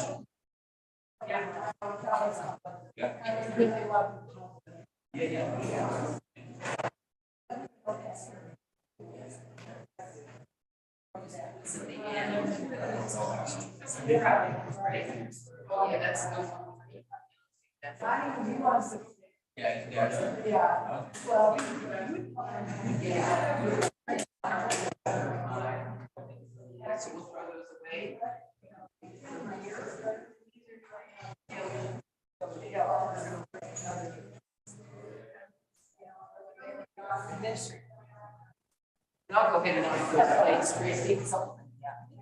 and watch those two things. Mary? Thank you, Thomas. It's great chatting with you. Oh, it's great chatting. The 11. You also saw that I think people work with like I saw that. it's like a stakeholder team. They're basically gonna say what to expect next, because then they might change like they call it the maximum like contamination level and things like that. And then they'll also like tell us like where to get money and like all that sort of stuff. So it's like if the state is convening that stakeholder meeting and it's to prep municipalities for what's coming next. Basically. Okay. Yeah, yeah, there's a whole bunch of resources available right now that I think somebody from the town needs to Right, go to every single one of these tap things. into all that stuff. Yeah, true. But this meeting on the 11th, you don't have to go in person. The only reason I thought I would go in person is because I think I'm driving to Edwards that day. Okay, so I guess So I I'm can in. stop. You can tune in. Okay. And where they have a limit on how many people. This way. Yeah. I think there's. Okay. 9 until 4. Robert, Here, let me send my night. I'll send you. Perfect. And then you can look at it and see if you have something you want.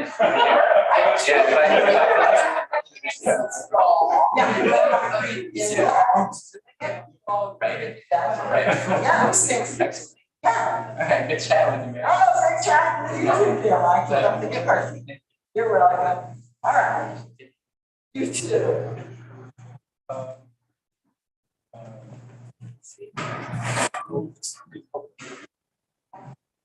Oh, okay. Yeah. It's like, it's gonna be nice for us to have that on. Are we all cleaned up? Yeah, I just have my car. Somebody want to get in and take away these We're gonna tables? take down the tables. Yeah, that's the last one. Somewhere ago.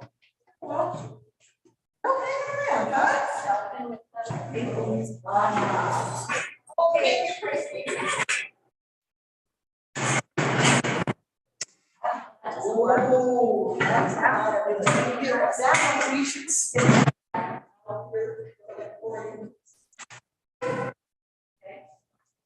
Just leave this one right here.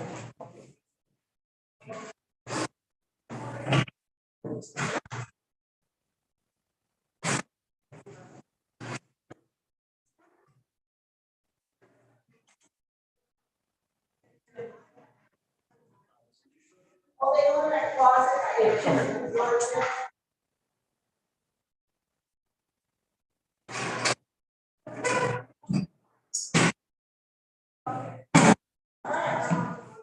We're working together, Mary. Yes, we are. Somebody take a picture. Oh, my goodness.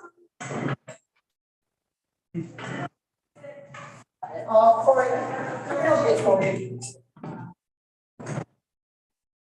Something a little. Yeah, it's just some screws here.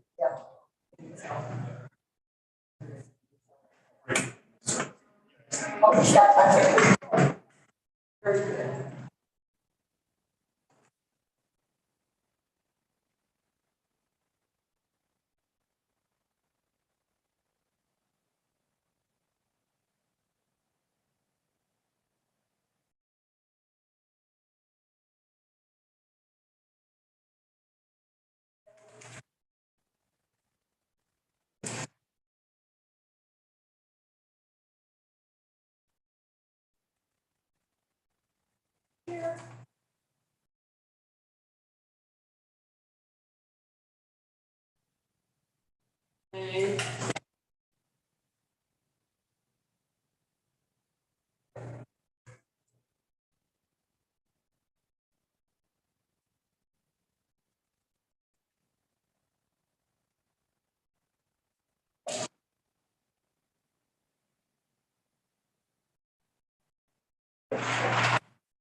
That was great that Sally was able to do this. Oh, my God. She's really good, I know. Last minute, it just, oh, Yeah. so grateful to her. I'm gonna go and buy her flowers. Oh, and is that what you're gonna do?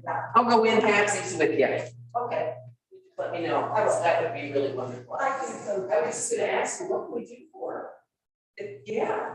I wish I would have thought ahead and I would have had flowers in the fridge and then at the end of the thing, couldn't give her the Yes, flowers. but this way you can have just have, because she lives in Montrose. No, she doesn't. She just lives out of the end of nothing. Oh, good. Oh, sorry, so I thought she didn't live in town. Oh, I mean, in the town. Oh, good, yeah. Oh, you just tell me. I will. Hey, yeah, I'll do halvesies with you. I'll tell you what. That'd be great.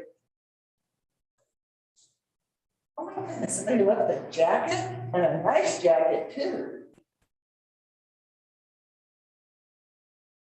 Wow.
Are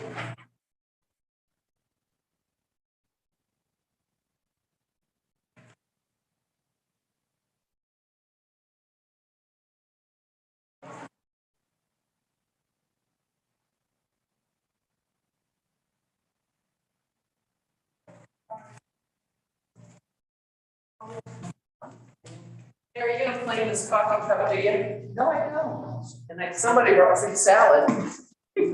I'll just take it home. Yeah. Okay. Just, I know, it's a good free salad, too. yeah. I'll just bring it back to a meeting. Because I didn't see you brought it in. Yeah, bring it back clean and then just leave it in the office. I'm sure. We have a lost and found. Hello. Congratulations, Jacob. I was so pleased to hear. How did this go? Really, really well. It was wonderful. Yeah, it's over. That's good, right? It was so productive. And really into good ideas, and good suggestions, directions. And, yeah. Well, we have to meet with them about the intergovernmental. Oh, not even a little. It was all about, so we talked about land use, open space, recreation, housing, economic development. Yeah. So now you have a plan? No, we have to start. The very idea. beginning of our plan. Yes. But at least we have some things. And fold this whole thing into a mess. What are you reading?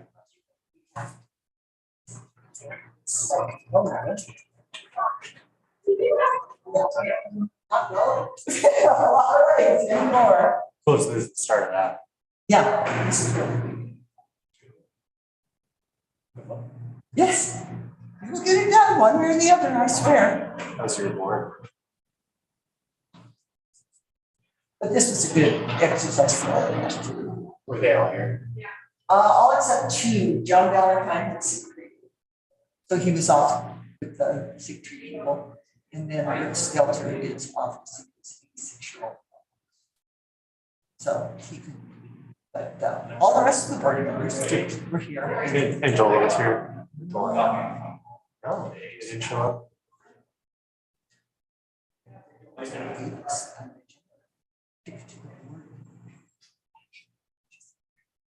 We didn't like you, Jim. So things. We want you to do this. This is not how you do this. So this is just kind of spitballing here. What we did is I talked to Sally King, she has 30 years experience facilitating. Got planning for a lot of it. And reached out to her in the last minute. She said, yes, I'll do this. Very in charge.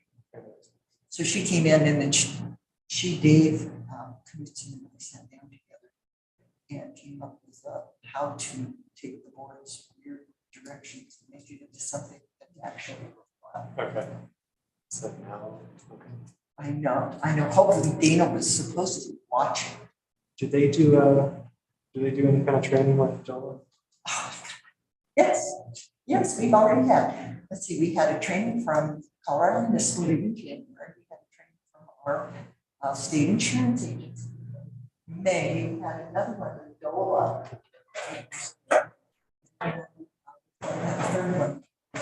Thanks, Mary. See ya. Bye-bye, Dave. Thank you. In August. And so Dana's, he's but he said, I will continue to work with you. That's the rough thing. And once he is there, like, you gotta work with him.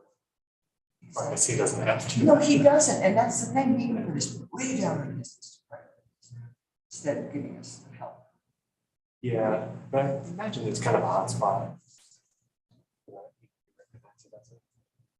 A place of interest, I suppose. We are not on the state's happy list by any stretch. No, But right it's now, public health and safety planning. right now, we're at the bottom of the list is for functional things. Detailed dysfunctional. But like I said, the problematic board members were here and the structure of the meeting meant that they could not sit there and consult. They had to sit there and take notes. All right. He's here. It's in the ether. Postulating. Oh, yes, yes. Well, that's good. I'm glad they were here. I'm glad they get to see probably. Well, and what they got too is they got to hear the public outside of their people in their group. Was there a lot of public here? I mean, there's a lot of on a Saturday. On a Saturday, on a beautiful Saturday. Yes. Cool. Good luck. So have you attended your first EMA meeting yet, aside from the annual meeting? Yeah, I was on the board for 6 months. Oh, really? Wait, oh, that's right, you were I was appointed, weren't you? appointed. So I kind of snuck in there. And then I had to rerun. So I took over, I believe, Brad Harden's seat. He left early. So finished his 6 months of term left. And then reran. So it's nice. It's nice now being in, because that felt like kind of a trial period. And I wasn't getting all the information. Oh, really? Well, it just like there's a lot of information to get. Well, and that's the other thing, it's absorbing all that. It takes a while to be able to get it all and put it in the right folders. Now that I'm at 6 months, I'm like kind of understanding how it's working. Yeah. Now it's just applying that. So it's exciting. And I'm so excited to hear it. It does make sitting through planning commission meetings a bit more challenging. What am I doing here? But it's important. It's very important, yes it is. Although with this whole like solar project coming in now that I'm on both sides, I can't be part of it on either side, which is a bummer. It's such like an important project, but I have to sit out of pretty much either meetings. They don't need my input anyway. I'll probably put my input like when we hear it at the planning commission, I'll be like as a public member, either there you go. Either as a board member, just as me. Yeah. And hopefully no one shoots me down. I had quite the dramatic last few months with getting on the board, some planning commission members finding out. Then after we heard the Garden Mesa thing, they said, oh, that's you knew you applied for that job. This seems like a conflict because you voted for it, and so we had to rehear it. It made me sit out of it. It was it's like a witch hunt. Yeah.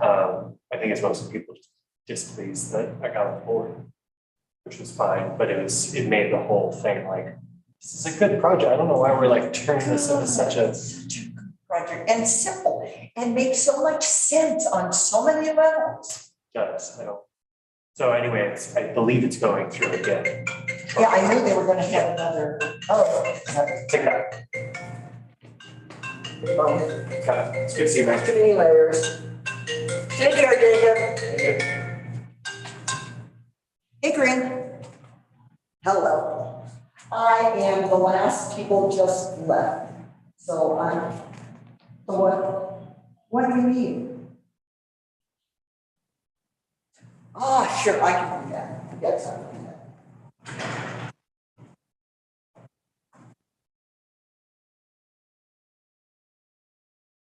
Oh, yeah, because he just showed up, and I wondered why he showed up and then he left. Okay, all right, well then I'll just go ahead and shut it down. I don't have to do anything exciting, just shut it. Okay. All right, will do. It was really, really good. We ended up with 52 people total. Oh my God, it was so good. Oh yeah. People really loved it. Really loved it. I know all the flight. Paige even told me, she's like,